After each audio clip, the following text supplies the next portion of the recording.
Ishita, the purpose I have for this conversation today is I want to go deeper into the Purans.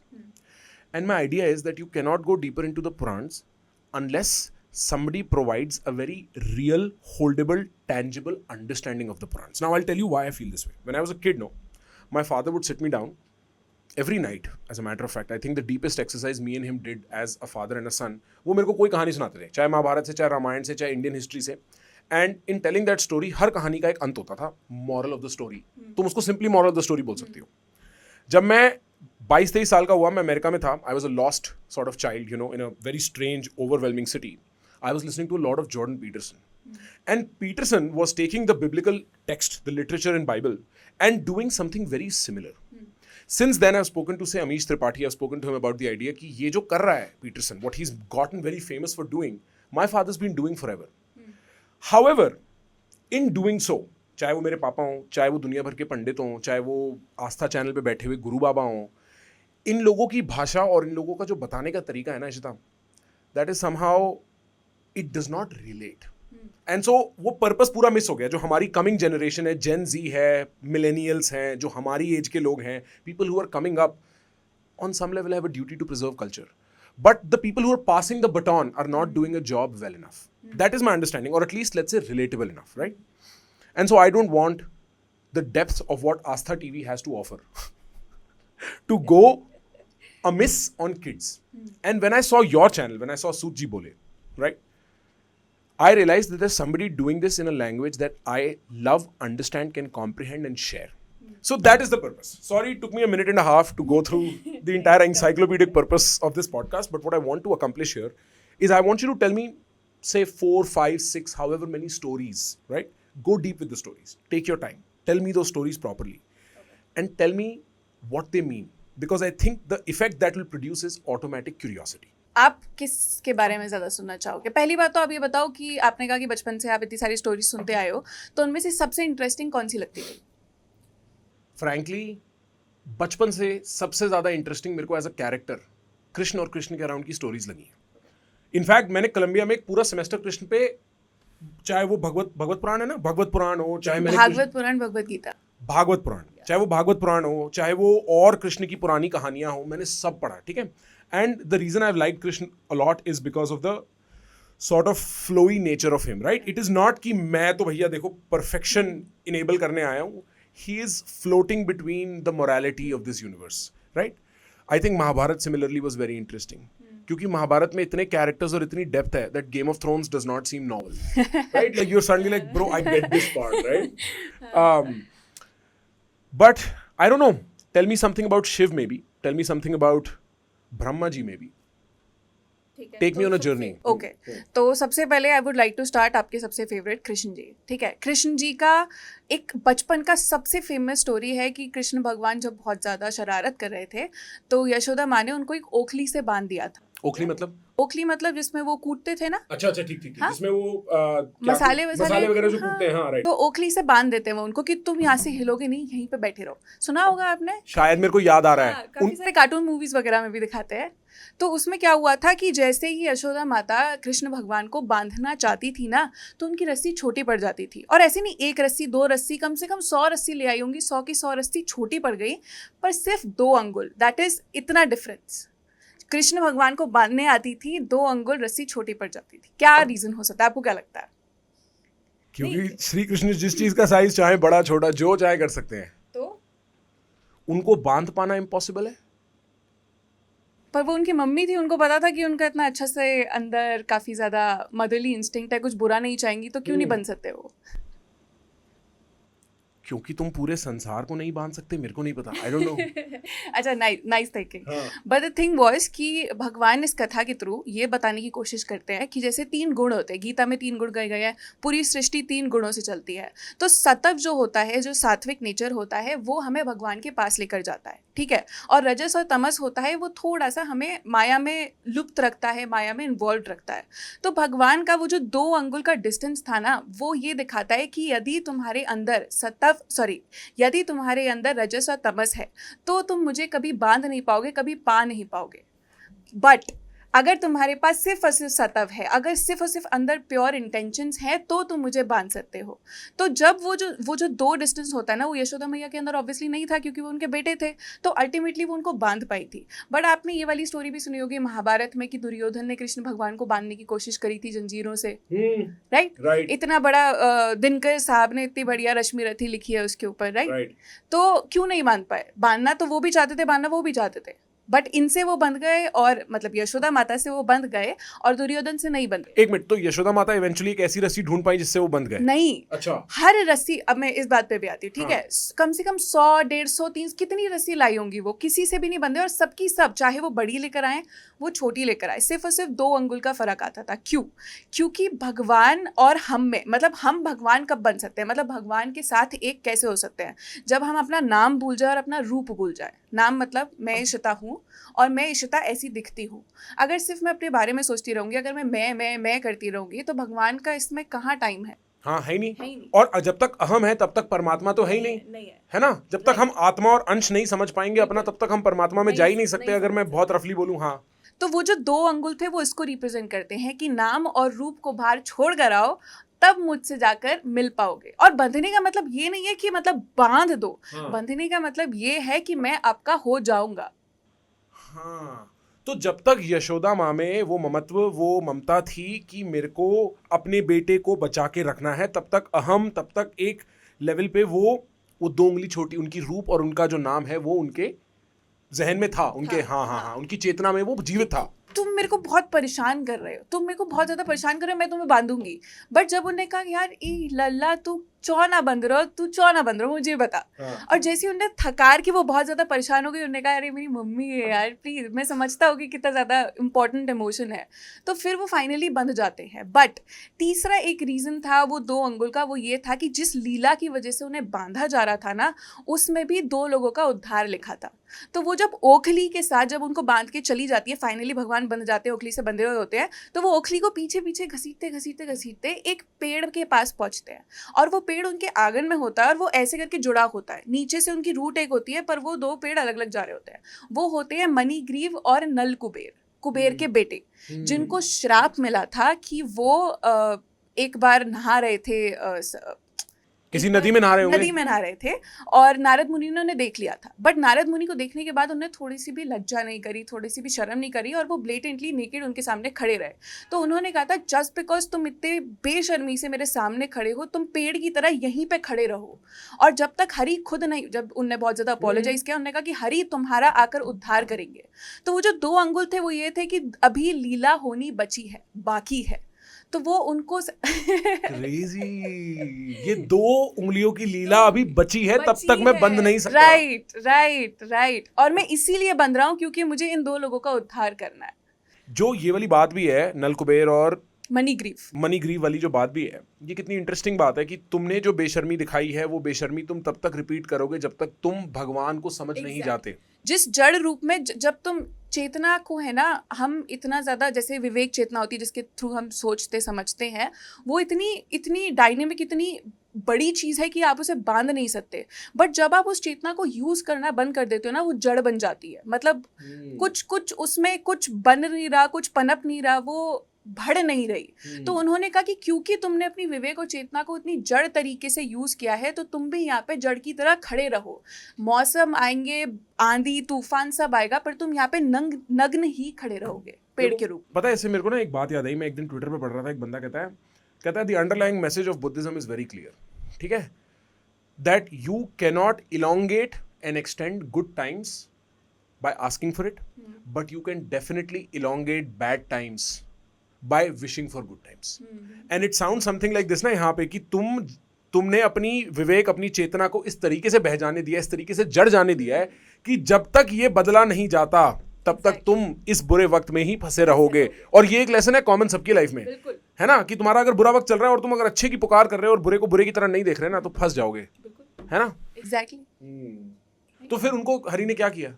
तो वो ओखली लेकर जाते हैं और उन 2 पेड़ों के बीच में से गुजरते हैं, तब जाकर वो अलग होते हैं और वहां से हिल पाते हैं। फिर वो मणिग्रीव और नलकुबेर अपने असली रूप में आते हैं, भगवान की परिक्रमा करते हैं, एंड द वर्क्स, और फिर वो मुक्त हो जाते हैं वहां से, जब वो बंधे हुए थे एक जगह। And what about Duryodhana, when Duryodhana is trying अब वो तो फैबुलस, मेरे को उसके बारे में बात करने में इतना मज़ा आता है कि रश्मि रथी मतलब एज अ लिटरेचर का work is so dear to me कि मैं एग्जैक्टली फील कर सकती हूँ कि उस टाइम पे महाभारत में दुर्योधन और उस सभा में और कृष्ण भगवान में क्या हुआ होगा। तेरे को याद है पोम जब नाश मनुष्य का आता है, हाँ, पहले विवेक मर जाता है, हाँ, एग्जैक्ट या right. मेरे को बीच बीच में एक दो लाइनें वो होती है, बट स्टार्टिंग टू एंड पूरी की पूरी मतलब बाय हार्ट। तो सुना दे। सॉरी अरे नहीं सुना सकती हूँ मैं, ऐसी कोई बात नहीं हाँ है। थोड़ी सी तो सुना दे, मेरा बड़ा मन हो रहा है। अच्छा एक हाँ। सेकंड। वर्षों तक वन में घूम घूम बाधा विघ्नों को चूम चूम सह धूप धाम पानी पत्थर पांडव आए कुछ और निकल सौभाग्य न किसी दिन सोता है देखे आगे क्या होता है। हाँ मैत्री की राह बचाने को सबको सुमार्ग पर लाने को दुर्योधन को समझाने को भीषण विध्वंस बचाने को भगवान हस्तिनापुर आए हाँ। पांडव का संदेशा लाए। दो न्याय अगर तो आधा दो पर इसमें भी यदि बाधा हो तो दे दो केवल 5 ग्राम रखो अपनी धरती तमाम हम हाँ। वही खुशी से खाएंगे परिजन पर असी न उठाएंगे। दुर्योधन यह भी देख न सका आशीष समाज की ले न सका उल्टे हरि को बांधने चला जो था असाध्य साधने चला। जो था असाध्य साधने चला। हाँ। जब नाश मनुज पर छाता है पहले विवेक मर जाता है। हरि ने भीषण हुंकार किया अपना स्वरूप विस्तार किया डगमग डगमग दिग्गज डोले भगवान कुपित होकर बोले जंजीर बढ़ाकर साध मुझे हाँ दुर्योधन बांध मुझे। हाँ तो वो इतनी ज्यादा डियर है कि एक तो उसका एसेंस मतलब मैं I try to listen to it on a daily basis. I don't know why but it just happens. और मैं उसको लिटरली बोलती भी हूँ, मुझे बहुत पसंद है क्योंकि मुझे समझ में आता है कि भगवान उसे बार बार पूरी पोम भी पढ़ोगे ना तो पता चलेगा कि भगवान उसे बार बार मौका दे रहे थे। हाँ कि हाँ दुर्योधन बांध मुझे। हाँ बांध। और उनने ये भी कहा कि देख मैं तेरे को पूरा ब्रह्मांड दिखाता हूँ। उन्होंने अपने अंदर का ब्रह्मांड दिखाया उनको कि देख भूलोक अतल पाताल देख गत और अनागत काल देख यह देख जगत का आदि से जन्म। वो उनको फ्यूचर दिखाते हैं। हाँ। कि ये देख महाभारत का रण मृतकों से पटी हुई भू है पहचान इसमें कहाँ तू है। भगवान ने उससे कहा कि भाई मैं तेरे को दिखा रहा हूँ कि मैं ही ब्रह्मांड हूँ, मेरे अंदर ब्रह्मांड है। मैं तेरे को ये दिखा रहा हूँ कि यहाँ पे सबकी लाशें बिछी हुई है, इसमें तू अपने आप को भी नहीं पहचान पा रहा बट तू फिर भी मुझे क्यों बांधना चाहता। फिर क्या अहंकार है ऐसा कि तू मेरे को बांधने चला है। हाँ एग्जैक्टली। भगवान अल्टीमेटली नहीं बंधे but the whole point was कि उसके अंदर विवेक नहीं था। And that's the one thing जो विवेक जिसका विवेक जग जाता है उसके अंदर सत्व गुण के थ्रू ही विवेक जग सकता है। विवेक का मतलब समझा? विवेक का मतलब कैसे समझ मतलब Vivek is not just one thing. इसके मतलब आप अपनी मॉरल वैल्यूज को इंक्लूड कर रहे हो, सही गलत की आपको वो है हर सिचुएशन में सही गलत क्या। कॉन्सियंस, आप विवेक को कॉन्सियंस बोल सकते हो एक लेवल पे। मतलब I think it's an untranslatable, I don't know if you heard of the concept of untranslatable. Yeah right, it's an untranslatable but it kind of means a शीतल कॉन्सियंस, लाइक एक level पे maturity in a certain way, right? Roughly, yes. मतलब वो उसमें include हो जाता है। इतनी सारी चीजें आती है कि आप एक स्पेसिफिक डेफिनेशन नहीं दे सकते बट वही है कि जब नाश मनुज का छाता है पहले विवेक मर जाता है। ये बहुत इंपॉर्टेंट लाइन है, बहुत इंपॉर्टेंट कि जब नाश जब तुम्हें दिखता रहे ना कि तुम्हारा विवेक मर रहा है, समझ जाना कि तुम्हारा नाश तुम्हारे नजदीक है, तुम भाग नहीं सकते। अब श्री कृष्ण ने तुम्हें देख लिया है। मैं ये मानता हूँ। बिल्कुल ये तो है ही है। अब कमिंग बैक टू कृष्ण भगवान की बहुत प्यारी प्यारी स्टोरीज। नहीं पहले ही दुर्योधन वाली स्टोरी जब बांधने की कोशिश करी तो बांधने की कोशिश करी तो वो नहीं बंधे उनसे। जब उनने फाइनली कह दिया कि भाई मैंने इसको समझाने की कोशिश करी, मैंने इसको ब्रह्मांड दिखा दिया, मैंने इसको फ्यूचर दिखा दिया, तब भी नहीं वो कर रहा तो वो बस उसको छोड़ देते हैं वहीं पे। जब उसने फ्यूचर देख लिया होता है ना तो वो तो हक्का बक्का रह जाता है कि ये कृष्ण, ये कपटी कृष्ण, हम तो इसे कपटी मानते थे बट इसने ये क्या कर दिया। वो उस चीज से बाहर ही नहीं आ पाता। इतनी देर में भगवान कह के चले जाते हैं कि भैया अब तो याचना नहीं, अब रण होगा, जीवन जया कि मरण होगा, बस। तो यही था कि दुर्योधन फिर उसमें कि क्योंकि आप देखो कि रावण के साथ भी यही हुआ था। हनुमान जी शिव जी का अवतार थे, रुद्र का अवतार थे। जब हनुमान जी रावण के सामने आए तो वो शंकर भगवान का इतना बड़ा भक्त, कितना बड़ा भक्त, कितना बड़ा, हाँ राइट। अगर हनुमान जी उनके सामने आए तो अगर वो एक्चुअल में उनका भक्त होता तो उन्हें पहचान नहीं जाता। बट फिर क्या हुआ, उनका भी कॉम्बैट हुआ था, उनको भी मारने की कोशिश करी हनुमान। तब भी अहंकार बीच में आया कि तू मेरे को क्या बताएगा, वानर है ना, ऐसा ही कुछ है ना। एग्जैक्टली।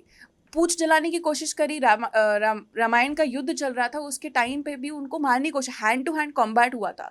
जब हनुमान जी ने उसकी छाती में एक जोर से मुक्का मारा तो उसकी सारी जगहों से ना खून बाहर निकल आया था। वो मतलब चेतनाहीन हो गया था बहुत टाइम तक, अनकॉन्शियस। यस। एक्चुअली मैं बहुत ज़्यादा पुराण पढ़ती हूँ तो मेरे को वही वर्ड्स सही है, बाकी मेरा काम है। हाँ, हाँ, लेकिन तो वही वर्ड आते हैं। ये पता है, मैंने ये भी सुना है, कितनी इंटरेस्टिंग बात है कि हनुमान जी चाहते ना उसी दिन सारा युद्ध वहीं के वहीं खत्म हो जाता डे 1 पे, पर उन्होंने बोला कि अब तू देख, अब तेरे को श्री राम देखेंगे अब, है ना। द होल पॉइंट वॉज कि श्री राम के पास इतने सारे रीजन थे कैसे भी कुछ भी करने के।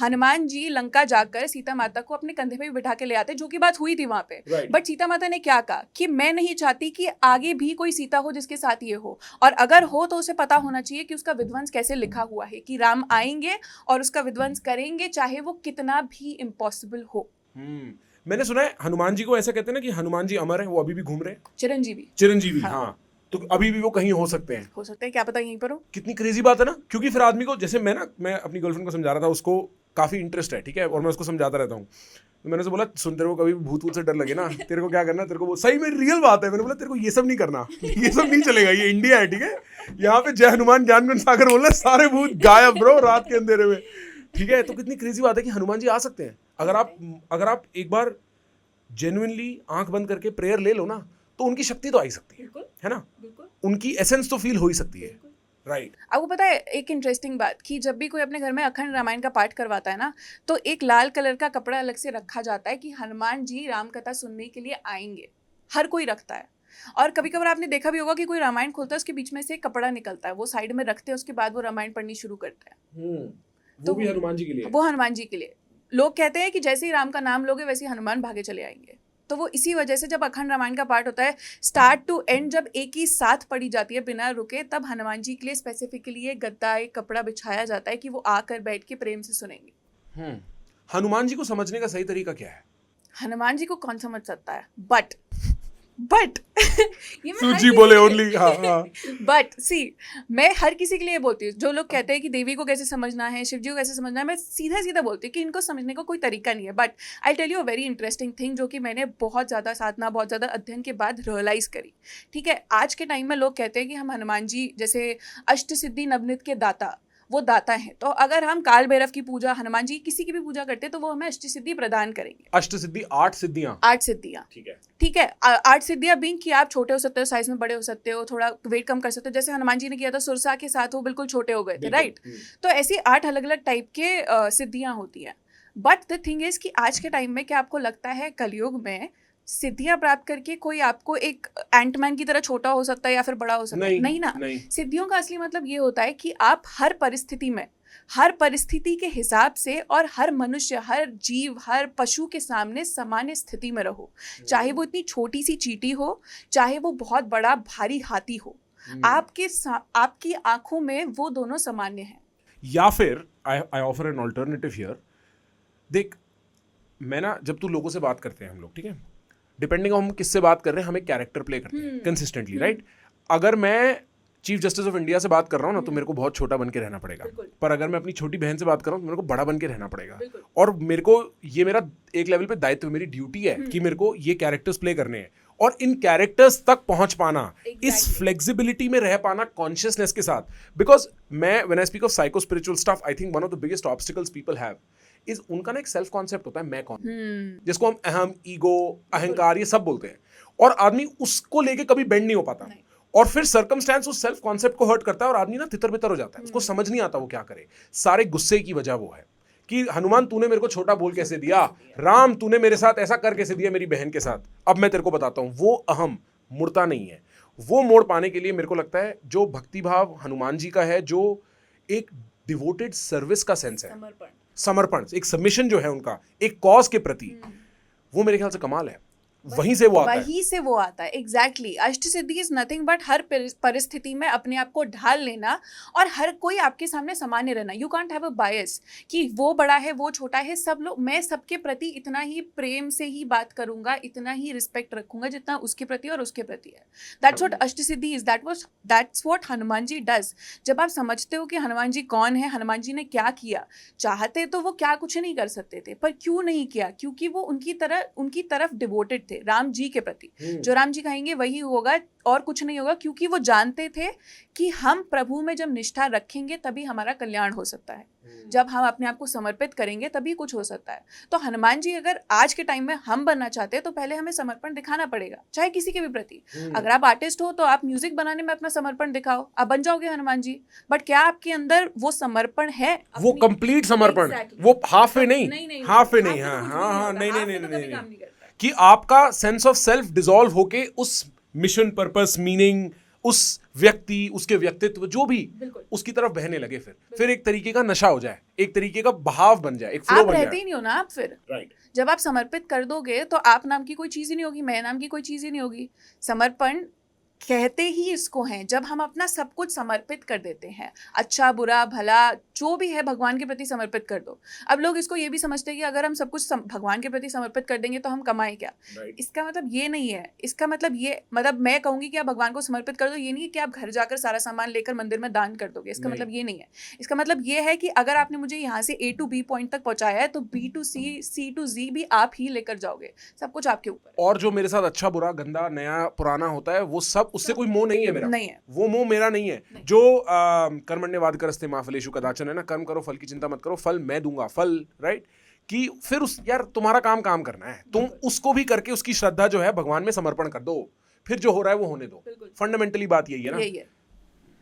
मेरे को याद है एक इंस्टेंस ये भी है ना, महाभारत में श्री हनुमान आते हैं जब सारे पांडव ध्वजा पे बैठते हैं। नहीं, जब एक तो जब महाभारत खत्म हो जाती है, फिर सारे पांडव राज में आते हैं, उसके बाद एक एक करके वो लोग सब जंगलों में जा रहे होते हैं, तो भीम को एक वानर दिखते हैं, उनके ऊपर पैर रखने वाले होते हैं, वो उनकी साधना करते हैं, वो हनुमान जी की साधना करते हैं। भीम हनुमान जी के छोटे भाई थे, क्योंकि वो वायुपुत्र थे, वायुपुत्र हनुमान, और वायु के थ्रू ही कुंती को ये आशीर्वाद मिला था कि उनको भीम होंगे। तो जब भीम जाते हैं, क्योंकि वो इतने बलवान होते हैं, तो कृष्ण भगवान उनको गाइड करते हैं कि तुम इनकी साधना करो, तुम इनकी, और भीम तुम जाकर हनुमान जी की साधना करो। तो जब वो जाते हैं तो वो उनको वो चीज़ सिखाते हैं, वो जो समर्पण भाव में जो उनके अंदर वो अष्टसिद्धि की पावर्स आती है ना, वो उन्हें सिखाते हैं कि एक युद्ध में स्थिर रहना बहुत इंपॉर्टेंट है, पर स्थिरता को त्याग कर स्फूर्ति लाना भी बहुत इंपॉर्टेंट है। क्योंकि भीम स्लो होते हैं। भीम मतलब ऐसा होता है ना कि जब हमारे पास पावर आती है तो हमें लगता है कि हमारे सामने जो आएगा हम उसका गला यहीं दबा देंगे, कर देंगे, but that is not all. ठीक है, आपको स्फूर्ति भी उतनी जरूरी है जितनी आपको स्थिरता जरूरी है। You have to be very, क्या बोलते हैं, एजाइल। एग्जैक्टली। इंग्लिश ट्रांसलेशन मेरी अच्छी है। तूने कभी पैताल भैरवी या ऐसे करके पैताल भुवनेश्वरी करके एक मंदिर है कासार देवी के पास, सुना है कभी? आई थिंक यही नाम है उसका। मैं एक बार अपने फैमिली के साथ गया था and it was the craziest thing I've seen. I'm not even joking, okay? ठीक है, first of all let me give you context. I've seen the world. I've literally walked on foot around the world in every continent I can think of. And I think this is still top 10 things I've ever seen. So maybe I'm getting the name wrong. We'll check and we'll insert on the video. But वो मंदिर क्या है? तुम एक पहाड़ से उतरते हो, नीचे आते हो, नीचे मंदिर दिखता है, काफी सीढ़ियां उतरनी पड़ती हैं, और एक ना गुफा है। उस गुफा में तुम्हें घुसना नहीं होता, उतरना होता है ऐसे। You climb down looking up in a गुफा that is maybe only enough to hold two of me together, कि दो अगर हम साइड बाय साइड हो गए हम लॉक हो जाएंगे। तुम नीचे उतरते हो कम से कम 30-40 फुट। नीचे उतरने के बाद 5 फुटबॉल फील्ड जितना एरिया है अंदर गुफा में, इन्फिनिट एरिया, अलग अलग रूम्स, अलग अलग चेंबर्स, देयर आर सब गुफाज इन दैट गुफा that people don't know where they lead. और कहते हैं वहां पे ना ब्रह्मांड का सच लिखा है। तो क्या हो रहा होगा, एक जगह पे एक थोड़ा प्लेटफॉर्म होगा, ऊपर से बूंदे टपक रही होंगी पानी की, ठीक है, और वो पानी की बूंदे टपकने से 4 पिलर्स बने छोटे छोटे। 3 पिलर्स पूरे हैं, चौथा पिलर आधा है, वो कलयुग का पिलर है। वो I've heard of it, yeah. Right. फिर एक जगह है जहां पे एक दीवार है, उस दीवार पे नॉन स्टॉप पानी जा रहा है, और वो दीवार जो है ना शिव के केश की तरह दिखती है। तो वो ब्रेडेड पूरी दीवार, और उसमें पानी बहता रहता है पूरे टाइम। और जस्ट एक तो getting down from there, you are like, कौन से आदमी ने सोचा होगा कि ये काम करते हैं, इस 40 फुट गहरी गुफा में अपने आप को अंदर ले जाते हैं। क्योंकि मैं उतरते हुए अपनी मौत देख पा रहा था, मेरे को लग रहा था भाई मैं कैसे जिंदा रहूंगा, पाताल भैरवी कहते हैं उसको, ऐसा ही कुछ कहते हैं। फिर पहुंचने के बाद oh my God, I was like, for a person who grew up Fairlie irreligious, interested but irreligious, I was like, man, if this does not make you believe in God, I don't know what does. Because I don't care if God is literally true, but the very fact that this is so metaphorically tied into the narrative of God is beautiful. Beautiful. But नाम पता करके डालना है, ठीक है?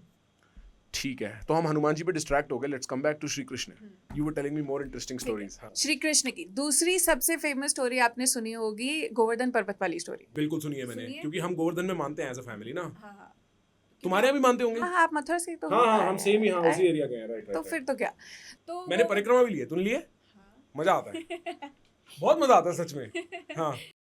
गोवर्धन की story, just for the audience, is कि जब पूरा ब्रज क्षेत्र इंद्रदेव के लिए आराधना करता था, उनको अपना सब कुछ समर्पित करता था, धन दानी सब कुछ, तो कृष्ण भगवान ने एक दिन कहा कि जब हमारा लाइवलीहुड इन गायों से चलता है तो हम इंद्रदेव को सब कुछ समर्पित क्यों कर रहे हैं, हम इनको अपना देव मान के, देवता मान के क्यों नहीं पूज रहे इन गायों को, विच वॉज फेयर, राइट. या इट्स लॉजिकल. राइट. तो जैसे ही इंद्रदेव ने सुना तो वो बहुत कुपित हो गए कि ये कृष्ण ऐसा कैसे कह सकता है कि मुझे मैं मानना ही बंद कर दूं. तो दिस वाज कृष्ण's मोशन कि यार हम गौ की पूजा करते हैं. ये कृष्ण ने बोला. हाँ, ठीक कृष्ण है. जी ने बोला. राइट. तो इंद्रदेव इतना कुपित हो गए, इतना ज्यादा गुस्से में आ गए कि इंद्रदेव किसके भगवान है? Thunder, lightning, Zeus equivalent. या तो उन्होंने ब्रज क्षेत्र में बारिश की अथाह सीमा खोल दी. कोई सीमा थी ही नहीं. इतनी बारिश होने लगी कि सारे गाय वाय छुपने की जगह ही नहीं बची थी, सब चीजें बहने लगी थी. तो कृष्ण भगवान ने अपनी छोटी उंगली पे गोवर्धन पर्वत उठाया. पूरा पर्वत उठा लिया. पूरा पर्वत ऐसे फुल पावर. हाँ. बट ये बताओ कि छोटी उंगली क्यों, ये क्यों नहीं, ये क्यों नहीं, ये क्यों नहीं, ये क्यों नहीं? क्योंकि कितना एफर्टलेस है मेरे लिए. That would be my first guess कि मेरे लिए इतना एफर्टलेस है कि जो मेरा सबसे वीक अंग है पूरी बॉडी का, उससे मैंने तुम्हारे गुस्से को पूरा ही ढो डाला. That would be my understanding. और दूसरा गैस? एक ही है भैया, हम कौन सी क्लास में हैं वैसे. हाँ, दूसरा guess, let's see, let me think. I don't know. ठीक है. I have no idea. जैसे राम जी को मर्यादा पुरुषोत्तम कैसे कहते हैं, वैसे ही कृष्ण भगवान को योगेश्वर पुरुषोत्तम कहते हैं. तो कभी आपने सुना होगा कि योगियों के योग, मतलब आदि योगी तो शंकर भगवान को कहते हैं, पर कृष्ण भगवान को भी अल्टीमेट लेवल का योगी कहते हैं. सुना ही होगा. राइट. तो आप ये समझो कि ये, आप जानते हो 5 तत्व होते हैं इन उंगलियों में. हाँ, 5 एलिमेंट्स. अग्नि, वायु, ये सब ना. हाँ, राइट. ठीक है. सबसे छोटी उंगली डिपिक्ट्स वाटर एलिमेंट. ठीक है. तो एक एसेंशियली हम मुद्रा क्यों लगाते हैं? हम एसेंशियली मुद्रा इसलिए लगाते हैं क्योंकि हम पांच भूत से बने हैं. राइट. 5 एलिमेंट से. तो हमारे अंदर जो भी एलिमेंट जैसा भी काम कर रहा हो, उसी हिसाब से हम अपनी मुद्रा लगा के ध्यान लेकर उस चीज को बैलेंस कर सकें. अगर बहुत ज्यादा किसी को डाइजेशन या फिर गैस्ट्रिक प्रॉब्लम होती है तो इसको अपान मुद्रा कहते हैं. अपान मुद्रा. एंड अपान में क्या क्या निकल रहा है? पानी और ये फायर एलिमेंट है, ये अर्थ एलिमेंट है, और कैमरे में. हाँ, ठीक है, ये फायर एलिमेंट है, ये अर्थ एलिमेंट होता है, और ये ईथर होता है, मतलब स्पेस. Spirit effectively. अंतरिक्ष. अच्छा, अंतरिक्ष. ठीक है, ईथर. तो ये लगाते हैं ताकि अंदर का जो भी गैस है वो थोड़ा डिस्ट्रीब्यूट हो जाए, प्राणवायु वगैरह सब अपनी जगह पे लग जाए. तो वो छोटी उंगली पे इसलिए करते हैं, और उनको योगेश्वर पुरुषोत्तम इसलिए कहते हैं क्योंकि जब इंद्र भगवान ने इस सृष्टि में बिल्कुल पानी की अथाह सीमा खोल दी, तब कृष्ण भगवान, क्योंकि खुद उनको जब उनने मुंह खोला था, ब्रह्मांड याद है वो वाली स्टोरी? उस पे आते हैं एक सेकंड में. वो मेरे को स्टोरी की बात करनी है. ओके. तो जब एक बार बचपन में छोटा सा एक वो कि भगवान ने जब बचपन में अपना मुंह खोला था, तो यशोदा माता ने उनके मुंह के अंदर पूरा ब्रह्मांड देखा. बेसिकली वो मक्खन चुरा के खाते थे. तो यशोदा माँ ने बोला खोलो अपना मुंह. उन्होंने मुंह खोला, मक्खन नहीं देखा, यशोदा माँ को ब्रह्मांड दिख गया. फिर अच्छा, आप गोकुल में जाओगे ना, आपको ब्रह्मांड घाट मिलेगा वहां पे. ठीक है, जहाँ पे ये काम हुआ था. तो ये हुआ था कि सारे जो दोस्त उनके साथ खेलते थे, बलराम, उनके बड़े भाई, सब, तो वो एक बार आए और माता यशोदा को बोला कि देखो ये मिट्टी खा रहा है. मिट्टी खा रहा है. अच्छा. तो मैया भागी आया और बोलती, लाला तू मिट्टी खा रहे हो, क्यों खा रहे हो? तो मुंह खोल. जैसे वो मुंह खोलते हैं तो मिट्टी तो नहीं मिलती, पर पूरा ब्रह्मांड दिखता है, और वो बहुत ज्यादा डर जाती है एक टाइम पे. हाँ. राइट. तो सिमिलरली जैसे उन्होंने दिखाया कि उनके अंदर ब्रह्मांड है, तो कृष्ण भगवान खुद ही ब्रह्मांड है, वही पूरी सृष्टि, उनके अंदर ही सब कुछ समाया हुआ है. तो जब पानी अथाह रूप से ब्रज पे गिर रहा था, तो उन्होंने अपना ब्रह्मांड, जब वो खुद ब्रह्मांड है, उसके ही वाटर एलिमेंट से उसको बैलेंस किया था. There was no going here, there was no going there. जब ऊपर से वाटर एलिमेंट बढ़ रहा है, तो उन्होंने भी अपने अंदर के वाटर एलिमेंट से ही उसको बैलेंस किया था. That is wild. सोचा था कभी आपका सेकंड गेस क्या ये था? नहीं, nowhere near यार, nowhere near. But पता है मेरे को एक बात था, मैंने ना जितना जैसे whatever I've read, right, and maybe मैं उस आस्था से नहीं पढ़ता जिस आस्था से तू पढ़ती है, तो हो सकता है तू मेरे को एक बेटर व्यू दे पाए. मैं जब भी इंद्र की कोई कहानी सुनता हूँ ना, इंद्र गलती कर रहे होते हैं. क्या सीन है यार? Like I am being very real. कभी वो पारिजात पेड़ के पीछे उल्टी सीधी बात कर देते हैं, कभी वो श्री कृष्ण से इधर उधर कर देते हैं, वो गुस्से में ही खुद श्री इंद्र ही अहंकार दिखाते रहते हैं over a period of time, और फिर उनको बार बार आके ना किसी को ये बताना होता है कि boss chill out. What is happening? Like, why is that the case with Indra? देखो काफ़ी सारे पॉसिबल रीजंस हैं. मैंने अभी तक जो समझा है वो ये है कि इंद्र देवताओं के राजा हैं, देवराज हैं, राइट? तो आप किसी को देवता समान कब कहते हो? अगर आज के टाइम में आप किसी को देवता समान कहोगे, अरे तुम तो बिल्कुल भगवान जैसे हो. कैसे? कि अगर आपको कोई आउट ऑफ द ब्लू आके ज़रूरत से ज़्यादा आपकी मदद कर दे, जितना आपने एक्सपेक्ट भी ना किया हो, राइट? अगर आप किसी भिखारी को खाना दोगे तो कोई आपको कहेगा तुम तो हमारे लिए भगवान समान हो, भगवान खुद तुम्हारे रूप में आए हैं. तो कोई भी भगवान समान बनने के लिए ना, देवता समान बनने के लिए उनको एक टाइप से टेस्ट करने के लिए रखा जाता है. Indra can't let you be देवता समान और देवता by not just not testing you. That cannot नॉट हैपन. तो इंद्र ऐसा अब देखो, बहुत बहुत सुंदर सा एक एक्सप्लेनेशन है कि इंद्र बिजली जो होता है सारे उनका, Indra is the God of lightning and Lightning, thunder, yeah, ठीक है. that range of stuff. अगर आप लाइटनिंग के बारे में सोचते हो तो सबसे पहली चीज क्या आती है दिमाग में? सिर्फ और सिर्फ लाइटनिंग. सबसे पहली चीज आती है विनाश एक लेवल पे. नहीं, बिल्कुल प्राइमरी लेवल पे सोचो. बादल, बारिश. बस आपने बिजली इमेजिन करी, दो चीजें आपके दिमाग में आनी चाहिए बिजली को देख के. Dude, so many times बिजली has been said, but I don't know क्या आना चाहिए bro दिमाग में. अच्छा ठीक है. हाँ. अगर एक पूरी रात हो रही है, काला अंधेरा है. रोशनी. हाँ ठीक है. रोशनी. One thing is Roshni and the other thing is sound. गर्मी. हाँ, sound. ठीक है. जैसी वो आएगी, बाद में थोड़ा सा साउंड आता है because light travels faster than sound. Yeah, the sound of thunder. Yeah. Right. तो पहले लाइट, फिर वो. अब क्या होता है कि अगर आप एक योग की अवस्था में हो, आप किसी भी चीज़ का साधना कर रहे हो, कुछ भी कर रहे हो, और आप अभी कलयुग में बैठे हो, तो आपके लिए साधना की चमक क्या होगी? साधना की चमक क्या होगी? हाँ, साधना में आपको क्या चमक दिखेगी? कि आपको कोई सिद्धि प्रदान कर दे, आपको कोई आशीर्वाद दे दे कि अरे वाह तुमको हम ये सिद्धि प्रदान करते हैं. राइट. ठीक है, मैं समझ गया. ठीक है. आपके लिए साधना के टाइम पे, योग के टाइम पे शोर क्या होगा? शोर ही होगा. इसमें कोई एक्सप्लेनेशन नहीं. ये क्या कर रही है मेरे साथ यार? मेरे को ऐसे सवाल पूछती है, मैं अपने बिल्कुल डीप इंटेलेक्चुअल माइंड में अपनी recesses of my head. Trick question भाई, मैं सीधे क्वेश्चन आंसर नहीं कर पा रहा हूँ यार. ठीक है. अगर आप योग की अवस्था में बैठे होगे, शोर आपके लिए होगा. कि आसपास आके कोई भी आपके कान में कुछ बोल जाए, शोर बजने लगे. ठीक है. तो इंद्र जितनी भी स्टोरीज में आप देखोगे, मेजरली जितना मैंने समझा है, वो हमेशा दो चीजों के थ्रू लोगों को बहलाने फुसलाने की कोशिश करते हैं. अगर कोई साधना कर रहा होता है तो पीछे से वो किसी का भी रूप रख सकते हैं इंद्र. ठीक है, ये आपको पता है.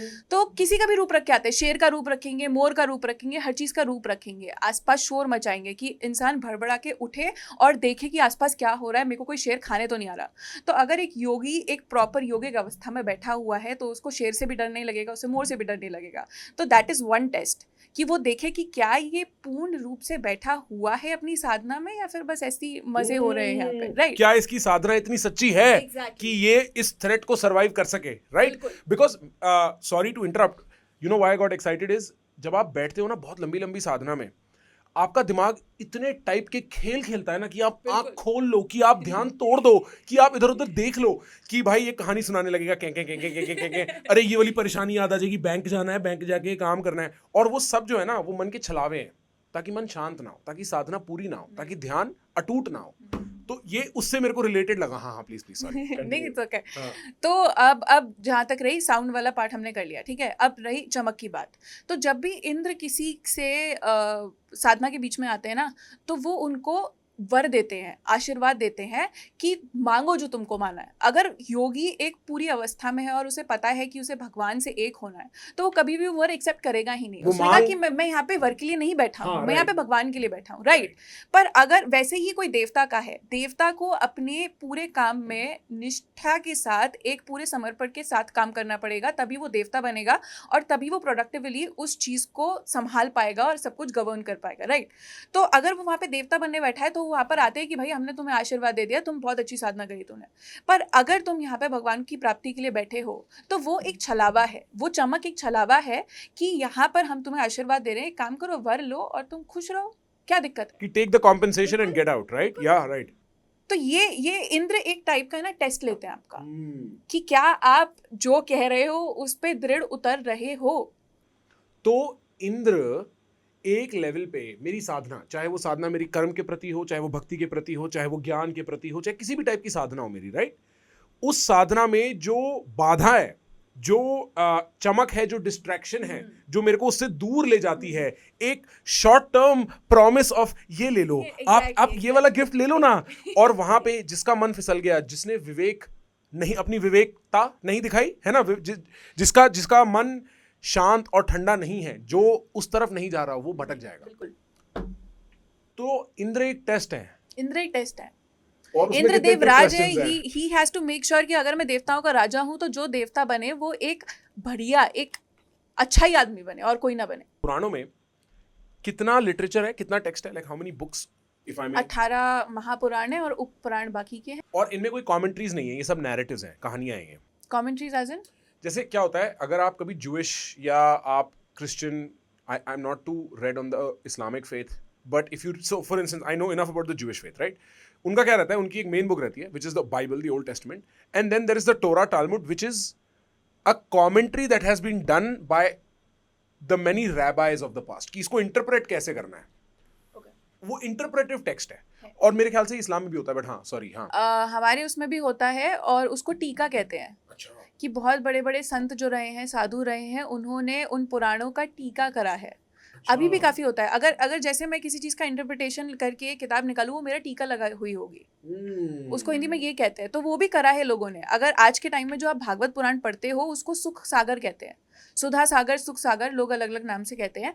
तो उसमें शुकदेव का टीका लगा हुआ है, शुकदेव के थ्रू वो शुकदेव कौन है? शुकदेव भाई बहुत लंबी स्टोरी है। अरे बहुत लंबी स्टोरी तो हमें पसंद है, बहुत लंबी स्टोरी सुना दी जाए। ठीक है, वेद व्यास के पुत्र थे शुकदेव। अच्छा, ठीक है, और उनका अभी मैं ढूंढ रही थी काफ़ी पुराणों में, बट एक स्पेसिफिक मुझे एक पुराण नहीं मिल रहा, बट उनका एक फोक टेल चला आ रहा है, एक लेजेंड चला आ रहा है, उनका फोक टेल तो नहीं, लेजेंड चला हुआ रहा है कि वो जब शंकर भगवान माता पार्वती को अमरता का ज्ञान दे रहे थे, तो उन्होंने कहा था कि मैं बिल्कुल अपने अंदर से ये ज्ञान दे रहा हूँ, तो मैं अपनी आंखें बंद कर रहा हूँ, तुम बस है ना एक्नॉलेज करने के लिए करती रहना, राइट।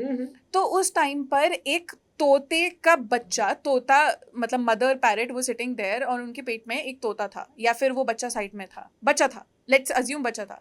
तो वो माता पार्वती सो गई, पर वो तोता का जो बच्चा था, ही वाज लाइक जैसे वो अपनी आँख खोलते हैं, वो देखते हैं कि माता पार्वती ने तो अमरता का ज्ञान नहीं सुना, बट उन तोते ने सुन लिया। अब जैसे शंकर भगवान कहते हैं कि अमरता का ज्ञान तो और किसी को नहीं मिल सकता, तो वो तोता जाकर वेद व्यास की पत्नी के पेट में चला जाता है, प्रवेश कर जाता है। 16 नहीं तो आई am not sure on the numbers, but 12 नहीं तो 16 साल वो बच्चा अंदर ही रहता है। शिव भगवान खुद आते हैं कि ये अमरता का ज्ञान नहीं ले सकता, तो फिर भी वो नहीं बाहर आता, सब उसे बहलाते फुसलाते हैं, सब कुछ करते हैं। वेद व्यास उसे इतना टाइम बताते हैं कि भैया बाहर निकलो, बाहर निकलो, पर वो नहीं निकलते। फिर उन्हें कृष्ण भगवान के बारे में बताया जाता है। अच्छा, हाँ, कि यहाँ पर आए हैं, यही वो उनका एक, मैं आपको बताती हूँ सबसे मेन रीजन क्या था। ठीक है, मैं पता खुद ही स्टोरी में खो जाती बताते बताते कितनी गंदी प्रॉब्लम है ये। उनका एक मेन रीजन था पेट से बाहर ना आने का। वो कहते हैं कि क्योंकि मैंने अमरता का ज्ञान ले लिया है, मैं अगर बाहर आऊंगा तो मैं इन बंधनों से बंध जाऊंगा, तो मेरे पिता हो जाओगे, ये मेरी माता हो जाएंगी, और फिर से मुझे इस सृष्टि में फंसा रहना पड़ेगा, मैं अमर नहीं हो पाऊंगा। He didn't come out of that womb for so many years because he was afraid कि उनको अमरता का ज्ञान वो जिंदगी में वो नहीं कर पाएंगे, मुझे बंधनों में बांध दिया जाएगा और कुछ नहीं होगा। तो जब वो बाहर निकलते हैं, आपको पता है वो पीछे मुड़ के भी नहीं देखते, वो बस निकल जाते हैं पीछे, अपने माँ बाप की तरफ मुड़ के नहीं देखते। और कहाँ जाते हैं निकल के? बस भ्रमण। और उनको जब लौट फिर के यार बहुत सारी स्टोरीज इसमें इन्वॉल्व हैं, एक तो इतना सारा टाइम हो गया, इतनी सारी स्टोरीज हो गई, बट उसमें एक ये था कि फाइनली आई थिंक बृहस्पति या कोई उनको बोलते हैं कि आपको एक गुरु चाहिए जो कि आपको एक्चुअल में, तुमने आत्मज्ञान तो ले लिया, पर उसको कैसे इम्प्लाई करना है उसको समझाने के लिए आपको गुरु चाहिए। तो वो उनको वापस शुकदेव के वेद व्यास के पास भेजते हैं, राइट। तो जैसे वो वेद व्यास के पास आते हैं, वो उनको राजा जनक के पास भी भेजते हैं। शुकदेव राजा जनक के पास जाकर, क्योंकि जनक ने अष्टावक्र जी से ज्ञान लिया होता है, वो उनसे भी जाकर ज्ञान लेते। तो it was a whole journey for Shukdev. Wild. So you know what that makes me think, एक टाइप का let's say spiritual traveller, tourist होता है जिसको कुछ लेवल पे आत्मज्ञान हो जाता है, उनको हम सुखदेव नहीं बोलते, ठीक है।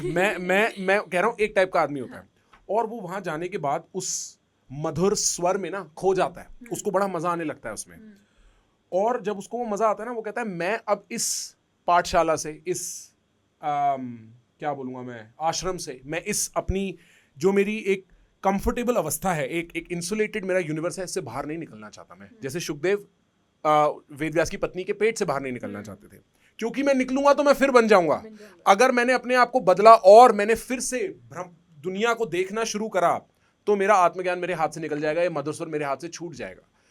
और उनको फिर ये बोला जाता है कि आपको श्री कृष्ण के बारे में बताया जाता है। Shri Krishna to my understanding is the symbol of God on earth in some way, जहां पे उनकी वो अर्थलीनेस, वो जैसे तुम कह रही थी ना दुर्योधन उनको कपटी कहते हैं, उनकी अर्थलीनेस काफी अलाइव है। फिर वो बाहर निकल आते हैं और फिर वो भ्रमण पे निकल जाते हैं। भ्रमण एक लेवल पे ऑब्जर्वेशन ऑफ यूनिवर्स है ना, which is the principle of sadhana, कि आपको ऑब्जर्व करना है, आपको एक न्यूट्रल फेज में रह के जो आपके साथ हो रहा है अव्यय अव्यय ऑब्जर्व करना है। अब हो सकता है मैं अपनी अनपढ़ता में इसको फोर्स फिट कर रहा हूँ, right, but this is the understanding I get, क्योंकि आत्मज्ञान, दैट वर्ड बीइंग देयर, मैं फिर से मोहित हो जाऊंगा, मैं फिर से बंधित हो जाऊंगा ब्रह्मांड से। Does it sound right? Am I saying something sensible? अगर mostly yes, mainly yes, but अगर इसको संक्षिप्त रूप में देखो ना, तो मोक्ष की असली जर्नी आत्मज्ञान से ही शुरू होती है। आत्मज्ञान प्राप्त कर लिया, उसके बाद क्या आपका मोटिव आत्मज्ञान था या आत्मज्ञान से मिलने वाला जो सत्य है वो था? और इसीलिए मेरे को गुरु की जरूरत है, इसीलिए मेरे को किसी की जरूरत है जो मेरी ये जो न्यू फाउंड पावर्स हैं, जो मैंने शायद एक्सीडेंटली इनहेरिट कर ली हैं, उनको चैनल करवा सके। बिल्कुल। और इसके अलग अलग तरीके हैं। अगर कोई, जैसे गुरु सिर्फ एक फिजिकल ह्यूमन बीइंग नहीं है, गुरु कोई भी हो सकता है, प्रकृति में गुरु कोई भी हो सकता है। काफी ऐसे लोग रहे हैं जिन्होंने प्रकृति को ही अपना गुरु माना है। तो और मैं इसलिए कह रही हूँ क्योंकि आत्मज्ञान से ही असली आपकी जर्नी शुरू हो रही है, क्योंकि मोटिव क्या है आपका। जैसे उस साधना में बैठे इंसान का मोटिव भगवान था या फिर देवता बनना था, भगवान को पाना था या फिर देवता बनना था। That's the whole point. There's two very important questions here. First, what is the difference between भगवान and देवता?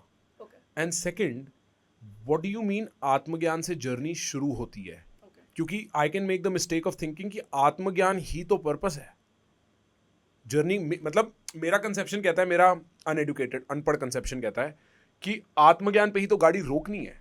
अभी अंधकार से प्रकाश की ओर जाना, आत्मज्ञान की ओर जाना ही तो है। तो ये दो क्वेश्चन है, आराम से हैंडल कर। ठीक है। भगवान बेसिकली, भगवान कह लो, ईश्वर कह लो, कोई भी कह लो, इट्स जस्ट अ पर्यायवाची फॉर परमात्मा। परमात्मा ने जब साकार रूप लिया, एक जिसको हम देख सकते हैं, जब वो रूप लिया, हम उन्हें भगवान कहने लगे। देवता किसी भी चीज के हो सकते हैं, आप समझ लो डेमी गॉड।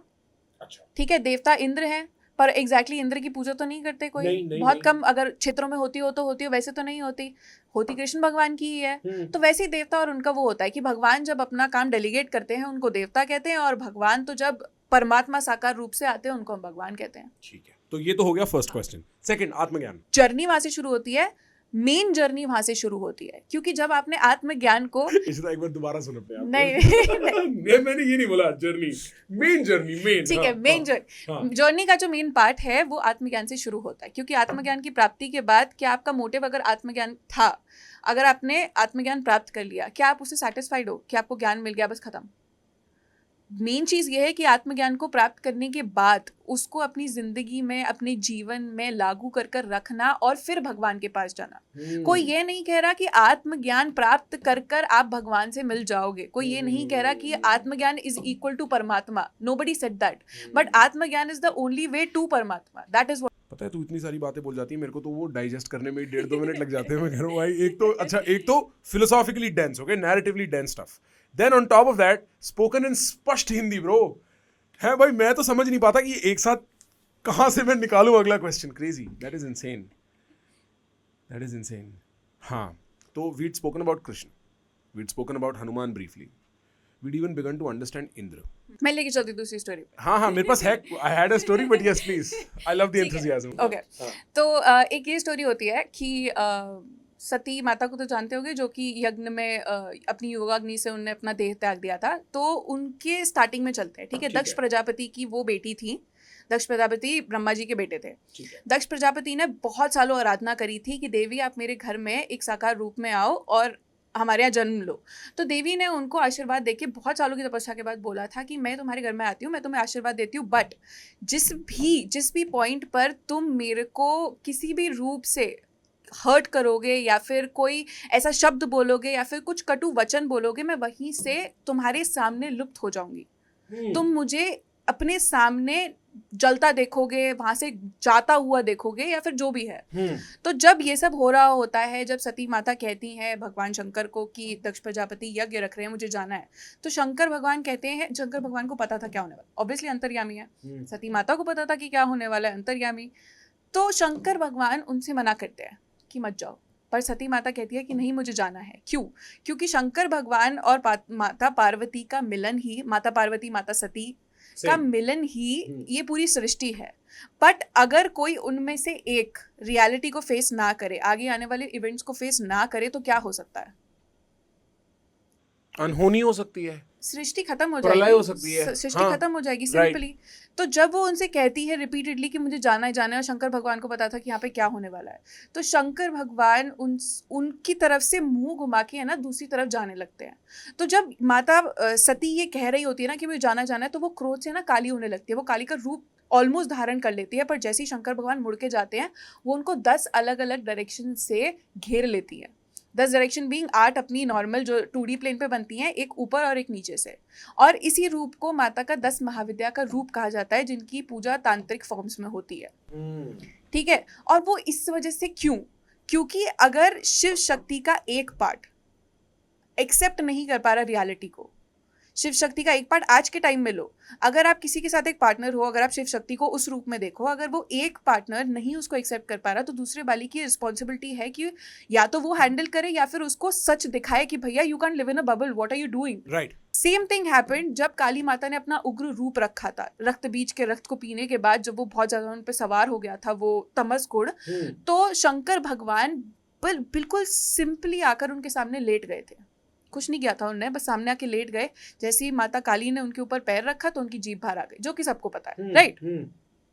तो ये बहुत इंपॉर्टेंट था इस कथा के थ्रू कि अगर शिव शक्ति में से कोई भी आज के टाइम में आपके शिव आपकी शक्ति में से कोई भी बैकफुट में जा रहा है, रियलिटी से भागने की कोशिश करता है, इट इज योर पॉइंट कि आप उनको कैसे हैंडल करते हो। आप उनको हर जगह से घेर लो, आप उनके बबल ही बन जाओ। अगर वो बबल में रह रहे, you become the bubble because you know the reality. तो तुम उन्हें 10 साइड से घेर लो, बबल ही बन जाओ। मतलब मैं ये नहीं कह रही कि जाके कलेश कर दो या कुछ कर दो, ऑब्वियसली लेट्स डू दैट कलेश। हाँ, आज घर में सबको जाके कलेश मचाना है। हाँ, बट द थिंग इज कि it was so beautifully portrait कि उन्होंने 10 डायरेक्शन से क्यों किया, 8 से कर लेती।